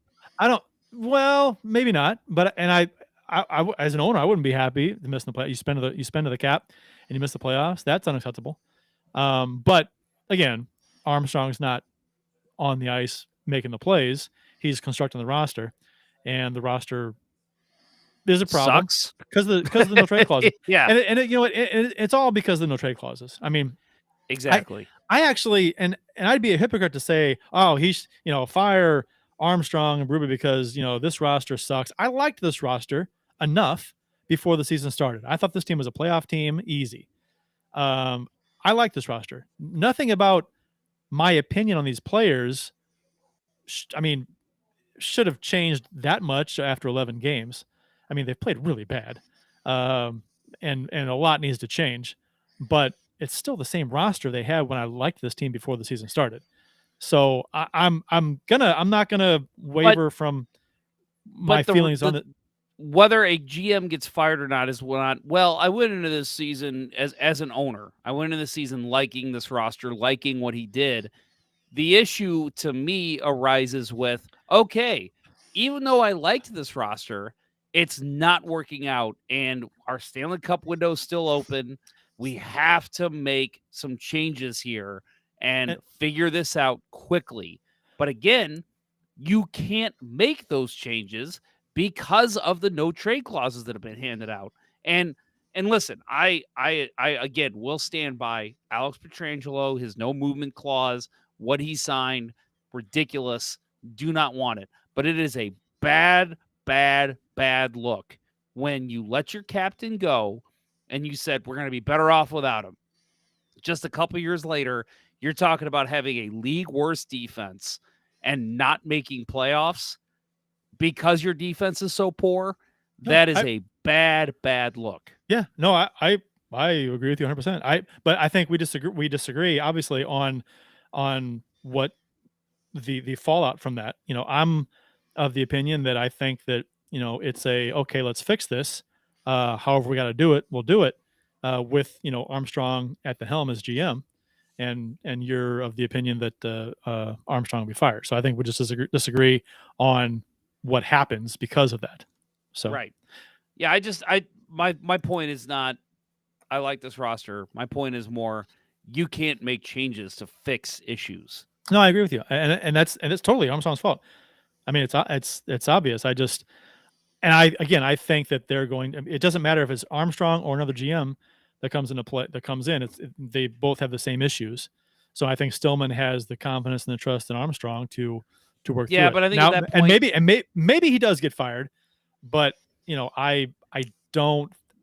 I'd be shocked. At that point, to me, you need a clean slate. It's yes, the new GM can't do anything either, but I don't want to keep a guy in here who has put us in this situation. We need a new face in here. We need a new voice. And we need somebody who will try to do whatever they can to fix whatever the issues the last GM did. You could also get a GM in here that sucks. Right. There's that risk too. Right. And I think what it's probably going to come down to for Armstrong is, has he used up all his swindle other GM's magic? Right. He's a reputation for getting out of bad contracts. Right. Laterra being the best. So will another GM help him get out of a mess that he's created? Right. Can he find a sucker? And that maybe that's what's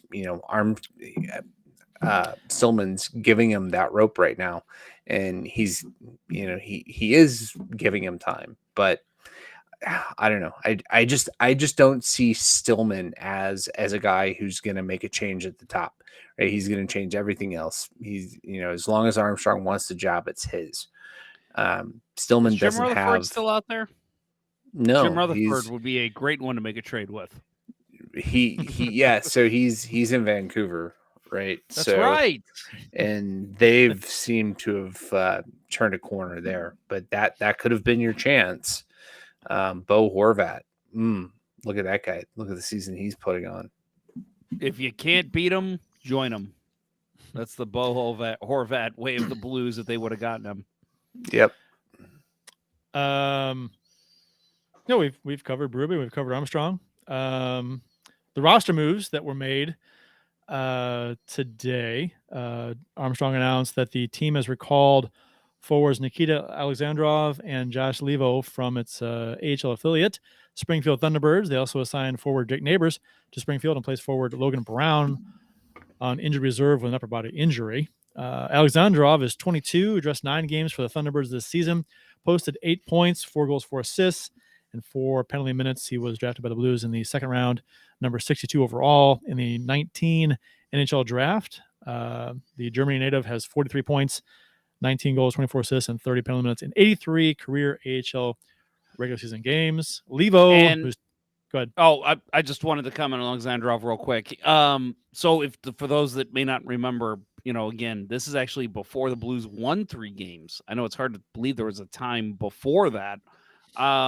But he actually almost made the roster out of camp. Yeah. And the only reason he didn't was because they literally could not send anyone down in his place except Jake Neighbors, who also had a good camp. So it was a matter of, okay, we want Neighbors. We think this guy's a future Blue for a long time.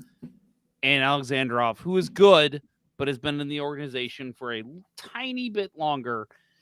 But he's a darling on this team. I really see it. Really felt like from the comments from Berube in the preseason that this is a guy that he wants on the roster. And I'm not saying this is going to happen, but the thing that I'm thinking of heading into this call up is what we saw from Alexei Toropchenko. Toropchenko stepped in last year and instantly looked like he belonged in the NHL. A great fourth liner. And maybe we see the same thing here with Alexandrov. I again, this team's struggling. I don't think there's a whole lot you can do in terms of call-ups and sending guys down. But I think this is the right move here, is to bring this kid up, give him a chance in the NHL. And again, I said this last week with the defense, with the Matt Kessel, with Tyler Tucker, calling those kind of guys up, getting a motivated individual in there who might make a difference just because they are going to skate their ass off every minute they're on the ice. And I think we might see that here with Alexandrov. So, you know where the problem started with this team? It was the game that Logan Brown got in the lineup. His first game was in Winnipeg. True. That's true. And he's only had one game out. So It was terrible. Yeah. He came in when Saad went down, though. Right. So I'm picking on him because, he became my designated, Whipping redheaded stepchild. Right. Yeah. So, I like the move of bringing in Nikita Alexandrov. I thought he had a really good camp, scored a couple of really nice goals. He's really good hands in the slot, and he is a bigger body. We're not getting into those hard areas, as Berube likes to point out all the time. So hopefully he'll be able to do that. But I didn't like the fact that Josh Levo didn't get a good shake at the beginning of the year. And they sent him down, and he went right back to lighting up the A. So let's see what he can do. Give him consistent minutes, right? Don't make him play 6 minutes a night and say he's not earning it. This team at this point, they're in such a bad way that you can't overplay the guys who are supposed to be your stars, right? The only guy on this team that in the top 6 on offense that I think has given anything close to what we're expecting is Braden Shen. Outside of that, play everybody even minutes. Break it, use that, right? Use that. You have a rule, right, that everybody's going to play close to even minutes and just stick to it, and then let players play their way out of it. Right. Tell them we're not going to put you in every bad situation. We're not going to put you in every good situation. You've got to do what you've got to do.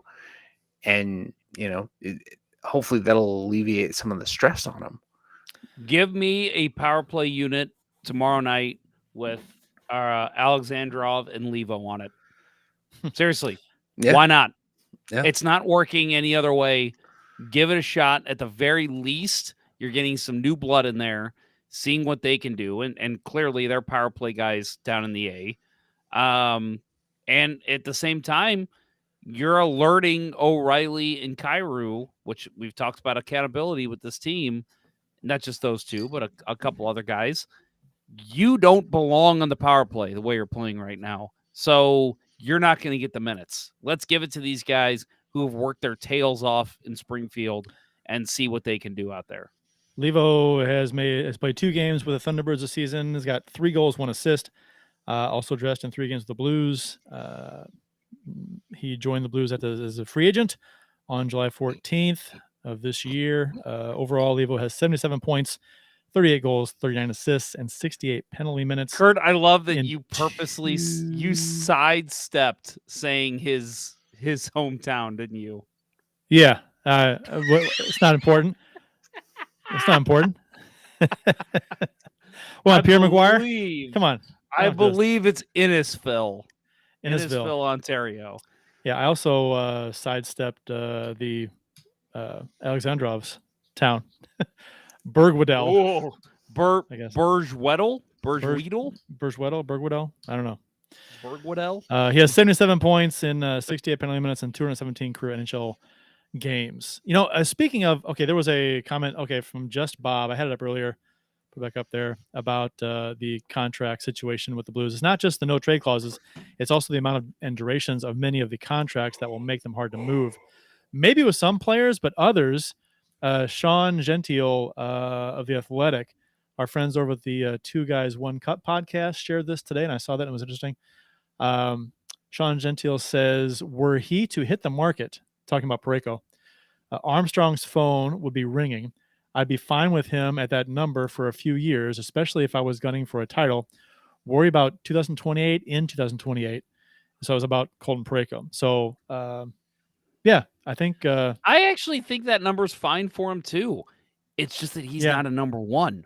No, If well, people are high around the league on Parayko. That if you always hear about that.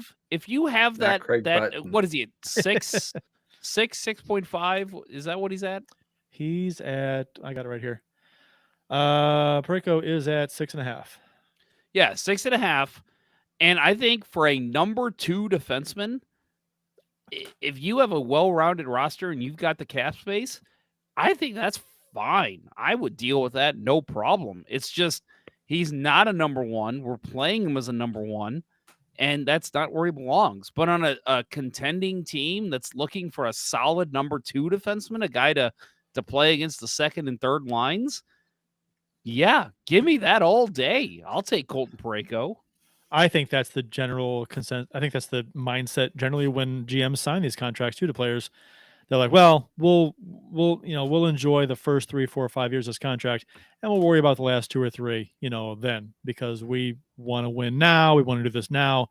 This is what we have to do to get it done. So we'll do it. We'll worry about the end of it later. Because a lot can happen between now and then. I've said that before on this show a number of times.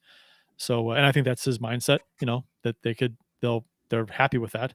So I think but again, Parayko has a no trade clause. So he'd have to waive it to go anywhere. Which 1, 2, 3, 4, 5, 6, 7, 8. 8 players have no trade clauses.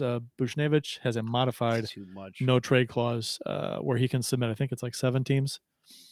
I don't know, man. Again, plus Bennington. So one more. I will stand by the fact that not signing Pietrangelo to that contract, 100% the right call. But when you're still handing out no trade clauses like candy, is that really that much worse than handing out one no movement clause? I get it, but I mean, the argument is that the no movement clause plus the signing bonus, the large signing bonus, would have given Pietrangelo a buyout-proof contract, which Armstrong has never done. And a lot of players, most players don't get those. That's not exactly common. I mean, players have them, but it's not like a no trade clause. It's a lot different. You combine a no movement clause with a high signing bonus, and you can't be bought out. So and not that Armstrong's ever bought anyone out, but I think he wanted options in a case of emergency.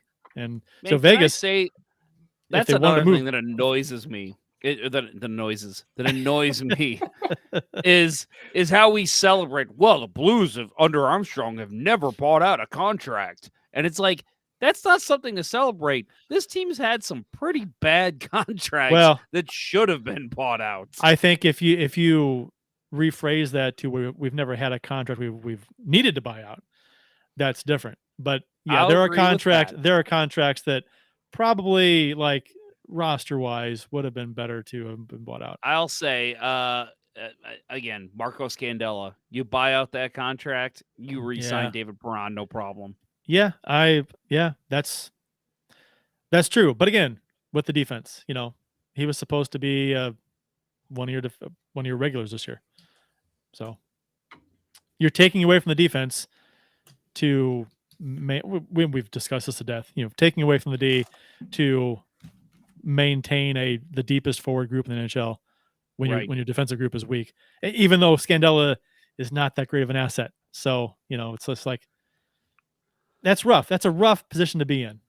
You're letting a better player go to keep a lesser player, but you need that lesser player on your defense to actually help your defense a little bit because that's where you need help the most. Right. That's rough. Did we lose the Tage Thompson trade? Some folks think so. We will discuss that after a word from our friends at Center Ice Beery. Do you like hockey? No, of course you do. Do you like beer? Of course you do. Are you 21? Let's hope so. If you answered yes to all of those questions, run on down to your local beer distributor and pick up a 2-4 of Old Arena Lager, the Beauty IPA, or any other delicious hockey-themed beer from Center Ice Brewery. That's right, Center Ice Brewery beer is available at various beer stores around town, so check around for the one closest to you. That's Center Ice Brewery. Let's go Blues.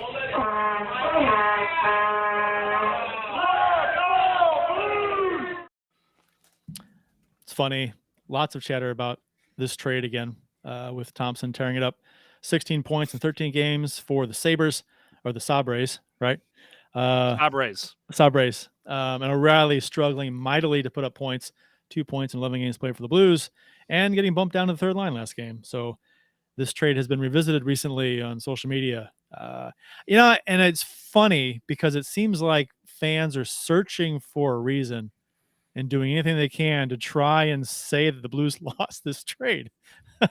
No matter this happened last year, when Tage had a great year, got the big contract, and O'Reilly had a nice year, and it's Thompson's a pretty good player. Turns out, guess we lost the trade, and I'm like, why is this argument? Why is this a discussion that needs to even be had? I don't. Can I understand. just add more stupidity to this? Okay. Last night, Morgan Frost. Oh God damn it! Who was the other player they picked with the? I had it in the I Shen don't know. trade. They both got points against the Blues last night. Joel Farabee, Yes, right? yes. They both got points against the Blues last night. I did see one or two people say on social media, "Oh, well, lost that trade." Really? Fucking really? Braden Shen, you unloaded a Yori Laterra contract? No. There is no... Again, Morgan Frost. Just say Farabee and Frost. Morgan Fairchild. Morgan Fairchild. That was what was in my head. You're right, Bill. Morgan Street Brewery. Morgan. Wow. The date there's a capital callback. of St. Louis. Yeah. Those two could go on to be great, and one of them could win a Conn Smythe for Philadelphia in a Stanley Cup win. The Blues still win that trade. They unloaded Yori Laterra. Again, let's look at what happened to Yori Laterra after he left the Blues. Yeah. Oh, cocaine charges. Guess what? He was a number one center here in St. Louis. They moved him and got a real number one or number two center in Braden Shen, who, by the way, is still playing really good hockey for the Blues. So played a key role in the Cup win. I mean, come on. Yeah. Right. And again, this is what draws back to O'Reilly. O'Reilly could be traded tomorrow for a bag of pucks. And guess what? From a Blues perspective, they still won that trade. It's okay if both teams win a trade. That happens. Sometimes it happens. And guess what? The Blues will forever win that trade because they got a Stanley Cup in 2019 right after acquiring Ryan O'Reilly, who, by the way, also becomes their captain a couple of years later. Playoff MVP. Right. Conn Smythe Trophy winner. Jeez. There would be no trades in the NHL if trading was a zero-sum game. Trading is not a zero-sum game. You make a trade because you're trying to get better at a different point, right? You have different priorities. The Blues' priority was trying to load up for a winner. They unloaded a promising young talent that, the Blues don't have a good track record of developing internally. Robert Thomas being probably the best example of us doing good at that. But, it's a trade that, you're willing to risk the long-term success of Tage Thompson to bring in Ryan O'Reilly to win a Stanley Cup. And that worked out. Right. But now Tage Thompson's been in the league for 4 years and is just having an amazing year. Right. He's starting to hit his stride. So, yeah, it's not that one team won the trade. Right. It's working out at different points for both. I Well, mean, and I the other think thing it's that just I natural. see- It's just natural for fans to say which team got the better of the trade. You know what I mean? Right. It's a natural thing. Each team's Right. fan base wants to say, well, we got the better end of this trade. I think it's just natural that Buffalo's like, oh, because for years Buffalo's like, Right. man, we got Right. fucked in that trade. Exactly, right? Buffalo is finally looking good, right? They have a really, really good young team there.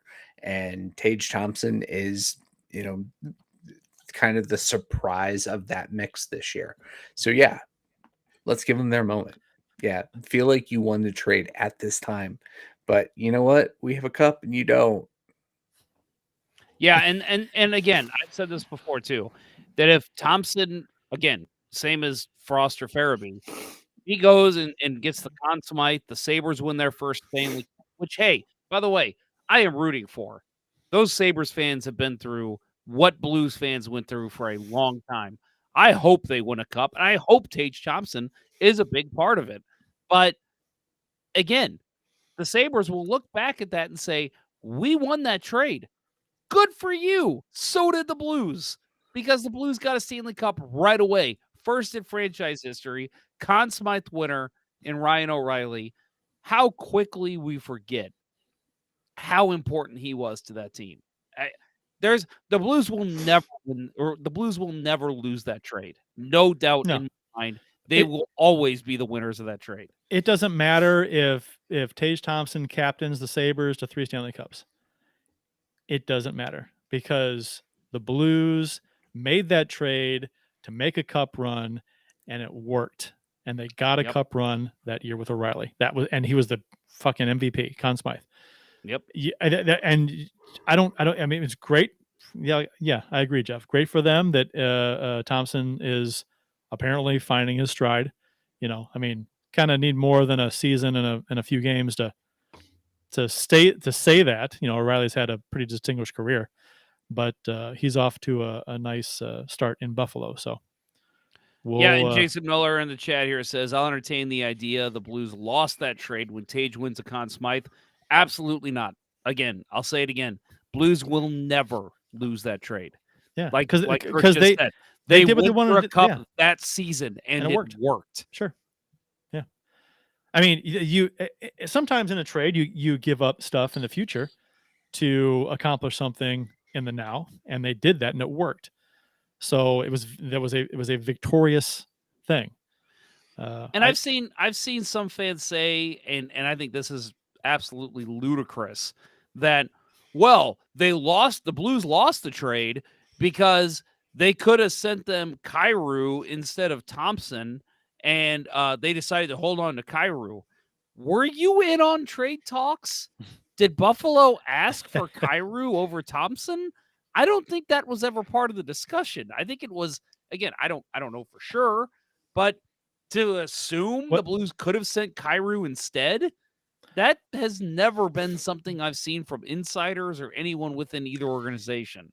Would the Calgary Flames say you can have our Stanley Cup back from 80? Was it 6? And we'll keep Hull. Yeah, I mean they're taking the cup, right? That trade helped them win a cup. Yeah, they won a cup with the players they got from the Blues. And of course the argument becomes, well, maybe with Brett Hull they won a Stanley Cup. You don't know. Maybe you don't know. And maybe the Blues win the cup in 2019 without O'Reilly. Maybe somebody else steps up. Well, maybe. But and I agree with you. But I'm saying you don't know. So to assume that the Flames win the cup with Brett Hull, the Blues don't win the cup without O'Reilly, or the Blues do win the cup without O'Reilly. Sorry, this isn't the multiverse. We don't have Doctor Strange bringing us through galaxies to show us what happened and what hasn't happened. We don't know. There's no way of knowing. Is there any player in this league that you would like to have and trade in the cup in 19? I mean, you can make a trade. You can have our Stanley Cup, but we'll get this player. Is there a player in the league that you would do that over? Like, take away all the experiences from the cup that never happened, but you can have this player. Any player you want. Would you do it? No. Okay. Yeah, exactly. You wouldn't, No, not I take a McDavid. Stanley Cup every damn day of the week. Yeah, not McDavid. You Right. can give me 10 seasons of Connor McDavid scoring 130 points, but no guarantee of a Stanley Cup. I'll take the guaranteed Stanley Cup. Would you take a Stanley Cup this season or McDavid for free at the end of the season? Probably Stanley Cup. Yeah. Right? If it's you take the cup. guaranteed, yeah, I'll take the cup. Yeah, oh, yeah. Now, it wouldn't be as fun if you knew. No. That's most of the deal. It's all But surprising. I mean, the basis of your point is It's correct. Stanley Cup. Like, Stanley Cup trumps do you all. take Yeah. a Stanley Cup, or do you take a lot of fun seasons? The fun seasons are great. Don't get me wrong. We had some great ones with Brett Hall, Chris I was gonna Pronger, Al say. McInnis. We've had the fun seasons. Yeah, I'll take the cup. But give me a Stanley Cup season every fucking time. The seasons were great. Growing up, I had some fantastic memories of Blues hockey and playoff games. No cups, sure, but man, I'll never forget so many moments. It was fantastic. They were great. But I've had those, and I've had the cup too. So I like the cup. In terms of live games, my favorite games of all time are still from the Pronger, McInnis, Turgeon, Dimitra era. I didn't get to see a lot of wins when I went to the Stanley Cup run games for the Blues, but in terms of like fun of a season, give me 2019, because when the Blues won the cup that night, I will still say, and my wife hates when I say this, best night of my life. Sorry, Shay. Sorry, my boy. But best night of my life. Blues winning the Stanley Cup. Bill, would you take a cup this year or McDavid for free in the offseason? Cup this year. Yeah. I think most fans who've been around a while, would say that. I think now does McDavid win us 10 cups? That kind of changes. Well, you don't know. Maybe none. So no, that's the thing, right? My calculus is McDavid doesn't stay here more than a year or two because, well, one, we're not going to pay him, and two, it's St. Louis is possibly worse than Edmonton in his mind as a destination to play, but I don't know. I would, if I could replicate that feeling, any of those feelings from the night the Blues won Game 7, I will do that every time. Yep. Best feeling of my life. There you go. The moment when I looked up at being at Enterprise Center, and I looked up and I saw the clock counting down from, I'd say, about 15. That was when like my body started shaking, and I literally even thought in my head, this is the greatest moment of my life. Like, nothing will ever top this. This is the peak of Jeff Ponder's life. Like, that moment, I'll never be able to, even if the Blues win the cup again, I'll never be able to relive that. And the only thing that will make it closer is if they win a second cup. Yeah. I think we said on the show the next day that we did after they won the cup, I didn't know how to react. I didn't know what to do. Yeah. It was just, you dreamed about that happening, and I had a long time to think about it. But when it actually happened, I didn't know what to do or how to act. I was just complete elation. It was just weird. I don't know. I told myself at second intermission, because we were down in the concourse. I was with a couple people that we were with, and we were just loading up with the alcohol because I'm like, we're about to celebrate. This is going to happen. And I remember telling myself, even saying it out loud, I'm like, I am going to get my phone out with about a minute left, and I'm not going to focus. Like, I'm not going to be like, okay, I got to make sure I get this and get this and get this. I was like, I'm just going to hold my phone up and just act how I would normally act. And I'm so glad I did that, because I got video. I mean, yes, it's a little choppy. It's a little crazy because we're jumping around. We're hugging strangers. But like, being able to just like watch the video and see the elation from the crowd, everyone I'm around, like, again, I'll never be able to relive that. And so being able to like see it again and again and again, anytime I want to watch it on YouTube, if I'm having a bad day, It's the best. Up next for the Blues, the San Jose Sharks tomorrow. If the Blues can't stop the snap the streak against the Sharks, I'm not sure when they're going to be able to snap it. San Jose is only 3 points better than the Blues with 3 more games played. A Blues loss in this game would be horrific. If it's not horrific already, I think if any moves come, which I don't think they will, or maybe fire Van Ryn. I won yesterday, but I think if they lose to San Jose, let's call it. Let's say Van Ryn gets fired if they lose to San Jose. I mean, and if they lose like they did against Philadelphia, where it wasn't pretty at the end, I think with games coming up against Vegas and Colorado, I can see where they might want to do something before those 2 games. That's just me. I don't know. Well, and you got to look at. I'll say I think the Blues play very well against Vegas, with the exception of the last game Bill went to, but before Thursday. But Right. they usually play very well against Vegas, so that might. I wouldn't be surprised, even though Vegas is on quite the run right now. I wouldn't be surprised if that's the one that breaks the streak, just because for whatever reason they match up well with Vegas. But I'm with you, Kurt. They have to win tomorrow. If they lose against San Jose, which have is to get the ball rolling against San Jose, because San Jose is arguably worse than the Blues, right? No. Arguably. My gut 8 in a feeling. row. 8 in a row. I get it, but still. Yeah. My gut feeling about tomorrow night is Erik Karlsson scores a hat trick on 3 consecutive breakaways.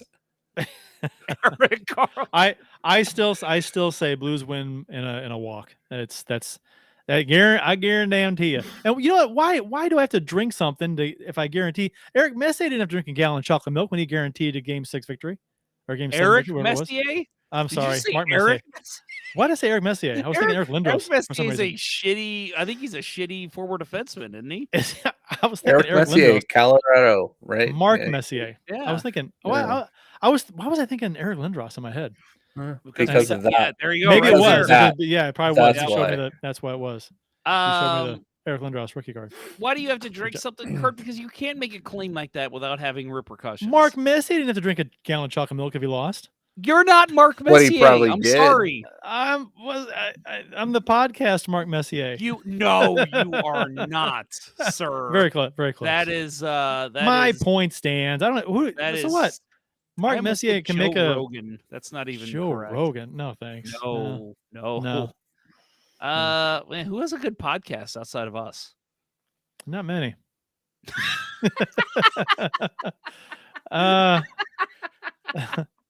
I think Put that off. was it Shameless? Not Shameless. Smartless. That's a good podcast with Will Time Arnett Suck. and Jason Bateman. Huh?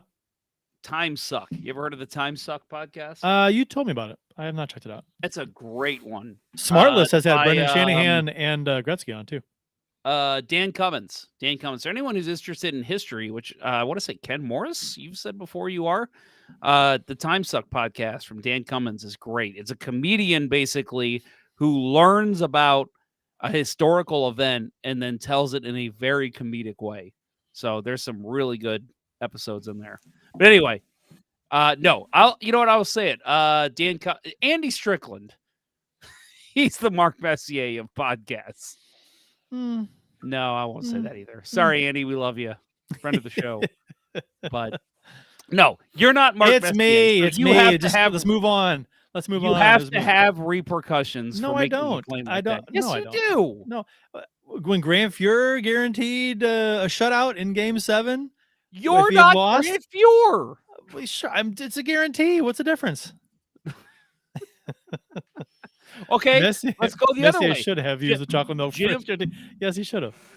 Jim Schoenfeld. What about his guarantee, huh? Yeah. What He did had did he have to repercussions. drink chocolate milk? No. No, he was fired. Are you saying you should be fired from Let's Go Blues Radio? But nothing's on the line for us. That was his job. Now, if it were like, I guarantee this podcast gets 1,000 listens in the next 4 days, then if I had a boss, then they could fire me. Okay, how about something a lot simpler? Tell you what. Okay, all right, I got it. If If it's the good enough for Blues Eric Messier, it's lose- good enough for me. If Eric Messier. Now we got to get him on the podcast. All right, here's what it is. If you lose, or if the Blues lose, you have to wear a dunce cap next episode. How about that? I don't have one. I can make one. I have one. Of course you do. I will bring it to you. A dunce cap, for like the whole show, or just like for the whole first show. segment? First Whole segment. show. Whole show. All right. All right, All how right. about yes, yeah, the whole show. All right. Okay. there Is it comfortable? It's basically a cone hat. Yes, it's Okay. fine. You won't even All notice it after a while. We're winning tomorrow. It doesn't matter. We're winning tomorrow. Fine. Right. If you're that confident, you shouldn't care. I mean, yeah. it's fine. Bill, you Weird. cool with It's that? weird. It's weird. Kurt It's fine. wearing a dunce cap. Yeah, I will say if Eric Carlskin, Carlskin. Jim Dickskin, Eric that's a great Carlskin makes photo. my skin crawl. if Is it a hand porno. pass this game? Any hand yeah, passes? if Eric Carlson scores a natural hat trick tomorrow night, drink the chocolate milk for me. You got to do it. Me? This is Yeah. your thing. How about you drink it and I'll wear the dunce cap? No, because I called it. You're calling Blues win, and I'm calling Eric Carlson. Tell you what, natural I hat will. trick, 3 I will breakaways. gladly drink the chocolate milk. I love chocolate gallon? milk. I do too. I love chocolate milk. Like vitamin D, or we're talking like 1% here. What's the big difference? Fair life. Vitamin D is like Ooh. thick. Oh, that's Or yeah. like Oberweis. Ooh. See, like the glass bottle, 2 Mm. glass bottles.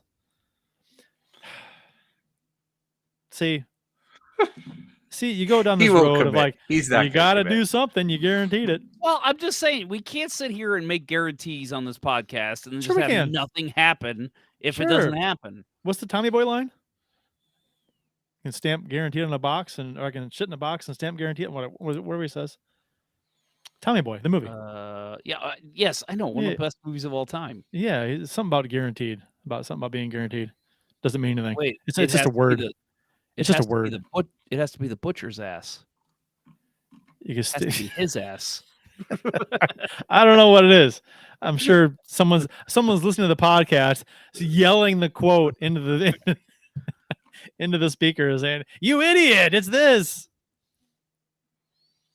You looking it up? I will find it. Yeah, hang on. I'll I find could it. look in a butcher's ass and stamp it guaranteed or something.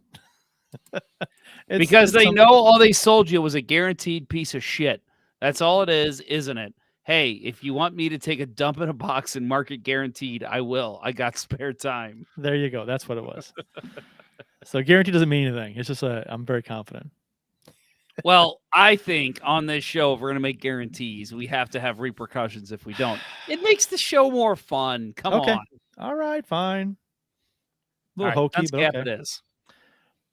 All right, dunce cap. And I'll Weird. drink It's chocolate milk weird. in your place. It's weird. Like a whole gallon of it? I'll try. Why not? Oh my god. That's how confident I am that you are right, Kurt. You've seen people try and drink a gallon of milk and it's like you can't do it. I might have to get up impossible. and piss a couple times, but What I'm you know, saying is that you're we'll make gonna it work. you can't. I don't think you can do it. You can't drink it in in one a sitting. 2-hour show, you don't think we can do that in 2 hours? I don't know how long. I don't know. I don't think so. How long? All right, Kurt. how long do they All right, usually Kurt, give we people to got- drink it? We have got comment of the show, Jason Miller. Maybe Kurt should shit in a box and market guaranteed. My go. comment is There you basically go. a shit in a box. You shit in a box and market is guaranteed and send Nobody it to the TL Town guys. No. There's my guarantee. Oh. Yeah, he never joined the show, did he? Never commented. Nope. Ah, Eric. Puck guy 14. 2 bears, 1 cave. So we're getting to the end of the show here, so it's not in our notes. but I just- Exactly, Matt Harris. Yes, thank you. When you drink a gallon of milk, pissing isn't the way the milk comes out. You throw that's it up. true. That's true. Well, That's exactly right. it also comes out other ways. Yeah, that's. I'm not gonna. I love milk. I love chocolate milk. I am not gonna try and drink a gallon of it. No. All right, thank we are you. getting to the end of the show here. Rapid fire hockey tidbits from around the NHL. It's actually not in our notes here, but I do think it is worth us commenting on the Boston Bruins fiasco from the last week. Oh, whoo! What a shit show. Do you guys think that we're going to see somebody fired here because of all the Mitchell Miller stuff? Oh, Well, didn't they say Sweeney was maybe going to get fired? They've said it's possible, but we haven't seen somebody- anything official. I know, but somebody was like rumored saying that. I don't know where that came from. I mean, if he's But not some- getting, if he hasn't been fired now, I mean, Yeah, do we know I he don't know. will be? I mean, they cut ties with the guy, so it's like, I mean, it was a mistake. They saw the bad PR. Massive mistake. well, It's yeah. the public they pressure. got called out by their own players. And now, Right. and now the latest is the NHLPA is probably going to file a grievance for cutting ties with because they can't do that apparently or something. Well, they don't. The rumor is they don't have probable cause to terminate his contract. Right, that right, They've and already that's signed him to. Right. Which So they honestly, so they can't get out of it. they might have a case, but the issue is the NHL and the AHL are like, sorry, he can't play here. Moose out front should have told you. Like, I mean, what a shit show! Why Yeah. even make that risk and sign this kid? I could see if you're a struggling team that wants to maybe sign somebody that could step in and help you, even regardless of the baggage that comes with him. If the NHL even lets him play, that's such a shit show. They didn't even do the research, but the Bruins are playing great. Why would they even bother to? What's the point of this? It's weird. Yeah, and it. I mean, listen, we really don't need to speak to the character of this kid. If you're listening to the show, chances are you know the stories, everything we've heard. The guy's a shit human being, and I He will harassed a guy for it was a racist thing for years. racist and a disabled kid. Yeah, Right. for years, like a long years. time. Bullied him for years. And apparently, and one of the things that I read was that apparently this kid, Mitchell Miller, his name is, apparently he said that like in order to make amends, he even started like volunteering with this special needs hockey program. And the after the contract was signed, the program came out and said, "Yeah, this kid never like what? This never happened. Like he never worked with us." And it's like all the Bruins kept saying was they did their due diligence and like checking up on this kid and making sure he's made amends. You didn't call this organization and check that out to be sure you just took his word for it? What are you doing? Well, and then not even to mention the apology. What was it, over an Instagram post that he made to the parents? It wasn't even an apology, was it? I didn't think it was an apology. He never said he was sorry. Did he? I don't think so. I don't think so. I didn't read don't it. think so. I heard it was a really shitty apology if it was one. And apparently, actually, I think it was an Instagram DM where he sent is either the parents or the kid and was just like, hey, yeah, you know, so this happened and I'm sorry. And it's like, you're going to do this over Instagram? Really? Like, you're not going to go to this kid's house, talk to his family, tell him I want to make amends with you guys. What can I do to help? Like, none of that was done. And the Bruins said, oh, he's worked his way through it. He's done this. He's done that. None of it was true. And it's like, how do you go about signing a kid like this without making sure that it's the right call for your organization? Terrible, terrible management by the Bruins. I was trying to find the apology if it was posted anywhere. All right. That has got to be by far the most tone deaf move in the last 5 years. Well, maybe not. It's up there. Logan Mailloux, Montreal Canadiens. It's another bad signing. Kirk, You know, look at the screen. Look who's in the chat. A shitty apology that had nothing to do with hockey. Hey, Puck 14. Yeah, right. So, Well, Puck Guy 14, we bring you up because we were just talking about tomorrow night. Kurt has made a claim the Blues will basically shit kick the Sharks. And the deal is that if the Blues don't win, he has to wear a dunce cap in our next episode. So now you know. So you can hold us accountable. I actually joked on Twitter with Eric about that neither one of us is confident in our team winning. actually. So it's like, well, we should have a bet with the shows that we bet that they win and they bet that we win. Yeah, right. But yes, yeah, I did say, well, my logic is, and if Eric didn't know, I was that the Blues have had such a hard time scoring goals recently that I think one of these games they're going to just bust out. And I think it's against San Jose. Bring it, go Blues. But no, Matt Harris here in the chat. If you haven't read the statement from the victim of the bullying, go read it. It's heartbreaking. Yeah, it is. I'll admit, as a parent of a child with special needs, I've actually tried, and maybe this is bad of me. I've tried to like not get too involved in that because it makes me so damn emotional, and I just don't want to feel that way because I just feel so bad for this victim's parents and for the victim obviously as well.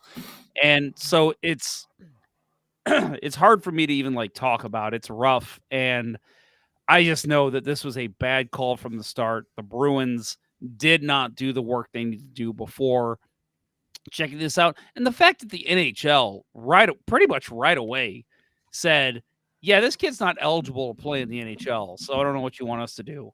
And then the AHL kind of jumped on board too. Yeah, he's not eligible to play here either. You're not going to check with the leagues and say, we're going to sign this kid who is a big hot topic here in hockey and in hockey circles. You're not going to check with the leagues first and say, we just want to make sure we're good before we sign this kid. They clearly didn't do that either. Just a terrible management by the Boston Bruins. I agree. And I think with all of that said, at least the Bruins are trying to make things better by apologizing profusely to everyone. So at least there is that. I think that I agree with you completely, but I think, but since then the Bruins have come out and they've said a number of times they're sorry, they made a mistake. You know, they didn't. Apparently, they said they didn't have all the information, which whatever, you know. But at least they do seem either very sorry for whatever reason. They're very sorry. If it was because of the bad PR, or if it was because they got caught when they thought they could get away with something, whatever. Or if they're truly sorry, whatever it is, at least they are apologizing. They're not truly sorry, and that's kind of my opinion on it. I hate to be that way. They're sorry because of the bad PR. 100%. Maybe. There's no doubt in my mind. Maybe. They said it was because of new information they have that they decided to. It wouldn't have been new information if they had done their homework before actually signing the kid. I understand, but I'm just saying at least now at this point they are saying the right things. Yeah, I mean, are now. Yes, but I think heads are gonna roll because of them not doing their due diligence before signing the kid, and I think it's 100% justified. Maybe who? The GM, president. I know Cam Neely's involved. Don Sweeney's involved. Yeah, I think you're gonna see at least one of those guys gone. Probably by the end of the month, just because, and especially if this team goes on a skid, which right now it's not looking like they will. But if they go on a skid, it'll be real easy. Just be like, okay, we're gonna let this guy go now. If they investigate it and if they find, oh wow, they did know what they said they didn't, you know. Well, and I don't even think it's. I don't think it's something that they knew. I don't think any of it. I think it really was new information for them. I just don't think they put the work behind checking to make sure this was going to be a good signing for them. Oh, either way. I mean, if that's the case, then I think that they thought, I don't know. Dust has settled on this kid. The Coyotes moved on from him. We can get away with signing this top prospect. And I don't think they really put the work in to make sure, first of all, that the leagues would even let him play. And second of all, that he actually made amends with the family, that he's done work to improve himself and to make himself a better person. I think they just talked to him and they were like, okay, yeah, look at all this stuff he's done. Great. Which sounds great, but you gotta check and make sure he's not just feeding you a line. Jason Miller says, I don't know if their great start continues and they're on fire. I don't think they can anyone. I can see that happening too. If they're playing That's really true. well, they're not. They might not want to mess with that. So I don't know. I mean, I could totally see it going either way, and neither way would surprise me.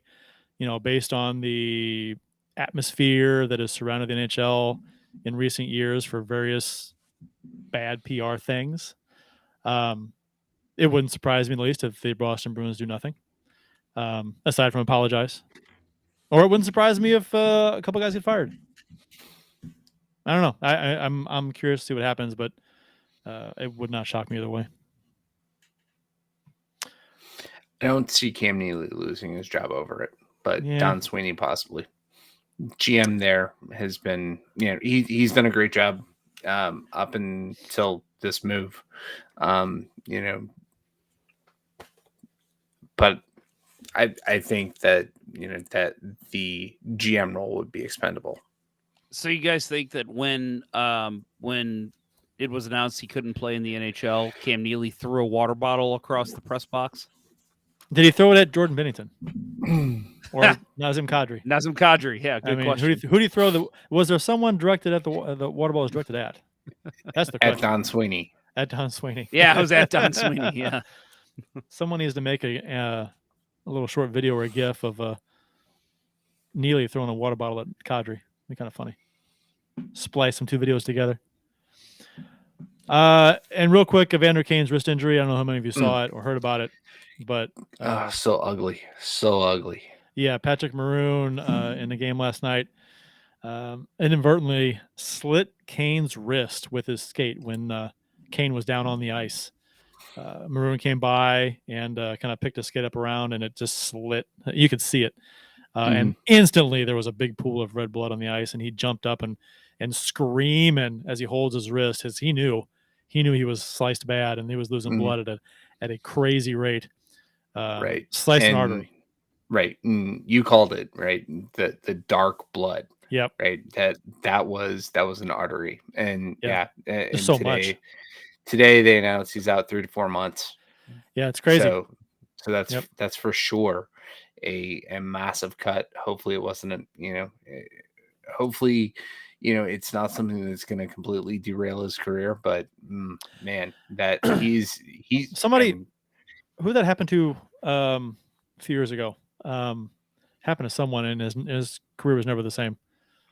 Shit. Anyway, I mean, you can say what you want about Evander Kane, but you hate to see this. Right. You hate to see stuff like this. He's done a good job of just focusing on hockey since he's been in Edmonton and flying below the radar. Yeah. Right. And he's done the right things, and you never want to see that. Right. No. We think back to Clint Malarchuk and Steve Tuttle, and I think back to Richard Zednik when he played for Montreal and he got kicked in the throat. Yes. It like you said, it's amazing there aren't more injuries like this around the league. Because those skate blades it's so sharp, and you would think that would happen a little more. Right. Thank God it doesn't. I know. Didn't something like that happen? Were you on the ice? Jeff tells me about. Yeah. My cousin Jeff. Yeah. In Cahokia. Yeah. Somebody had their wrist sliced with a blade, really bad. Yeah, right. It was our captain, Chris Kirk, who's also the. I think I mentioned this a couple weeks ago when I pulled out my stat book from that season. He was the quarterback for Cahokia High School. Yeah. And he it was I think someone stepped on it. Football season was still going on. We were playing Springfield.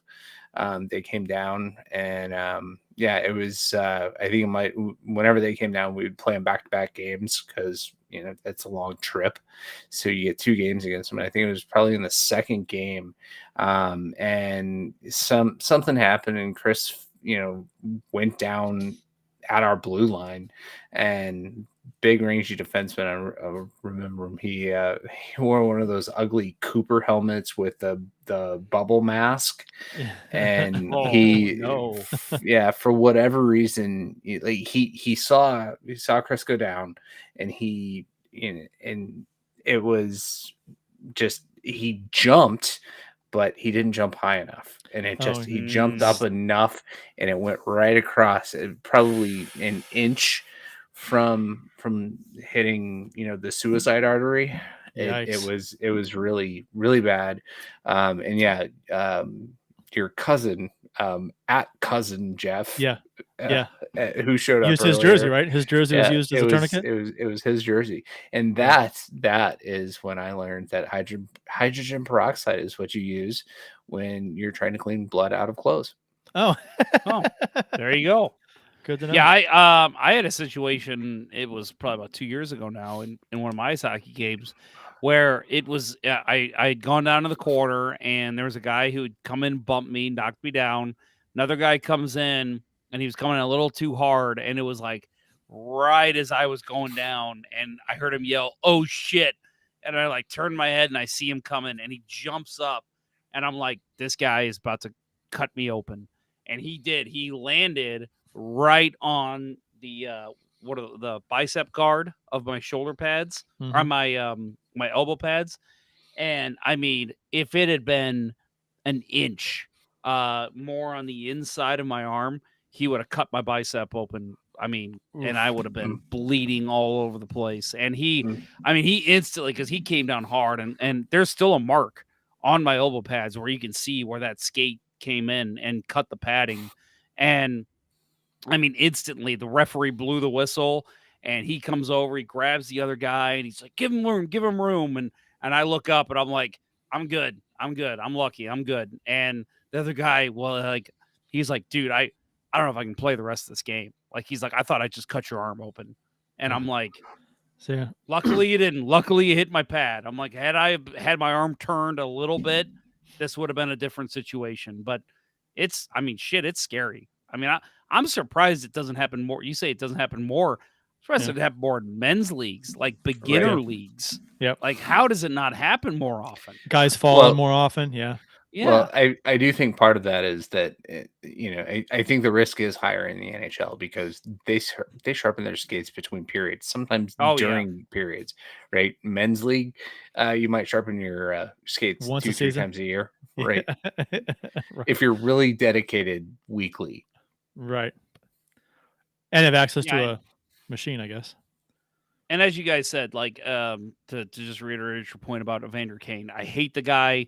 I hate Nazem Kadri. Like, Nazem Kadri is probably my least favorite player in the NHL, and I would never wish this on him. Like, this is awful. Like, you'd never want to see this with anybody. And so to see it with a guy, and I'm glad he's okay. I'm glad he's recovering. But, man, that is so scary. Again, we always think of the Clint Malarchuk moment where, I mean, even I remember as a kid, my dad showing me, and this was probably a couple years after it happened. My dad showed the clip because he had it on VHS. And I remember just the announcer going, "Get this off the screen, please, switch the camera." Yep. And I remember just hearing those terms and just thinking, like, people at the arena, like the players, the fans, the coaches, you can't turn off the camera. Like, you have to watch what's unfolding. And that is the scariest moment in a hockey game. The story where if he was on the other end of the ice, right, he would have died. He would have died because that was the farther end from the open with Zamboni door. So they couldn't have got to him as fast. And the trainer for the Sabres reached into his throat, into the cut, and pinched off the artery with his fingers to slow the bleeding. That saved his life. Yep. It's crazy. Yeah, it is a crazy story. Ken and Morris, he shot himself in the face years later. Yes, he did. Ken Morris, who has never played in the NHL, says, "I used to get my skate sharpened every 2 weeks." I mean, listen, I dedication. get mine sharpened maybe twice a season, and they're pretty goddamn sharp still. Like, I haven't gotten them sharpened in, I mean, I can go grab them right now, but I mean, it's probably been maybe about 2 months, and they're still pretty goddamn sharp. Some guys don't like them extra sharp. Some guys like them a little worn down a little bit. Do you guys know how often Pavel Demitra used to sharpen his skates? Once a season. Once a season. Yep. That blows my fucking mind. I play men's league, so Well- I'm on the ice at best twice a week. I can't imagine going the whole season without sharpening my skates at least one time. That's Yeah. crazy. As a goalie, I would get them sharpened at the beginning of the season, and that was it. I liked Whew. I Yeah, liked you like sure. right having the dull edge, and Yeah. that's if I ever get the time to actually get back into the game, that's going to be the hardest adjustment. Those skates I bought are completely different than what I wore as a kid. All right. We blew past our normal window. Let's wrap it up. Thunder quit already. He did. He went to the bathroom and everything while we're talking. What did Puckeye 14 say? He said suck hard for Bedard. Yeah. There we go. So I went to show you guys like just exactly how. I mean, like I said, it's probably been 2 months. That's still pretty sharp. Show me your That's still pretty goddamn sharp. Do the fingernail thing. What fingernail thing? Where you You- cut your you s- fingernail. You shave your fingernail to show how sharp the blade is. I mean, I really don't want to do that. My fingernails are already pretty small. You know what I mean? You take the blade vertical and you just kind of shave it like this to kind of just shave the down the length of the fingernail. No. Oh, No, you're gonna no. cut yourself. No, you dummy. Yeah, I'm not doing Get that. a tetanus shot, that. Jeff. Okay, like you're shaving No, ice. not Like you're doing shaving it. ice. Okay. Like this. No, not like that. No, down vertically, down the edge of it. Like here's the blade, like this. I'm not gonna do that. That's I don't want to cut myself. how you. tonight, That's how Kurt. you test how Stop sharp. trying to make me cut myself. No, that's how you. That's how you see how sharp a. That's how I used to do it. It's sharp enough. All right. Support for Let's Go Blues Radio is brought to you in part by RockinThatIdeaLife.com and by CenterIceBrewery.com and by StrikeWithMike.com. That'll wrap up episode 7 of season 11 of the original St. Louis Blues Hockey Podcast, Let's Go Blues Radio. Thanks for listening, and thanks to those who participated in the YouTube and Facebook live chats during the show. We hope you enjoyed it as much as we enjoyed bringing it to you. For Jeff Ponder and Bill Day, I'm Kurt Price. Until next time, everyone, it's going to be a blowout tomorrow. Let's go Blues. Let's go Blues. Let's not lose. Holy shit. Let's win a goddamn game. Let's go, Carlson. Natural hat trick. Oh No. The Chiefs are at home tonight against Cyanosport at the War Memorial at 8. Good seats are still available. A look at sports. I think that went very well. Thank you for listening to Let's Go Blues Radio. Now take off, hosers. I want you to have a heart attack and die so that we never have to do this shit again. Well, there's 90 minutes of your life you'll never get back. Sorry. St. Louis Blues, St. Louis Blues. Have you heard the news about our St. Louis Blues? They've only just begun, they're on their way to number 1. Now there's no more blues for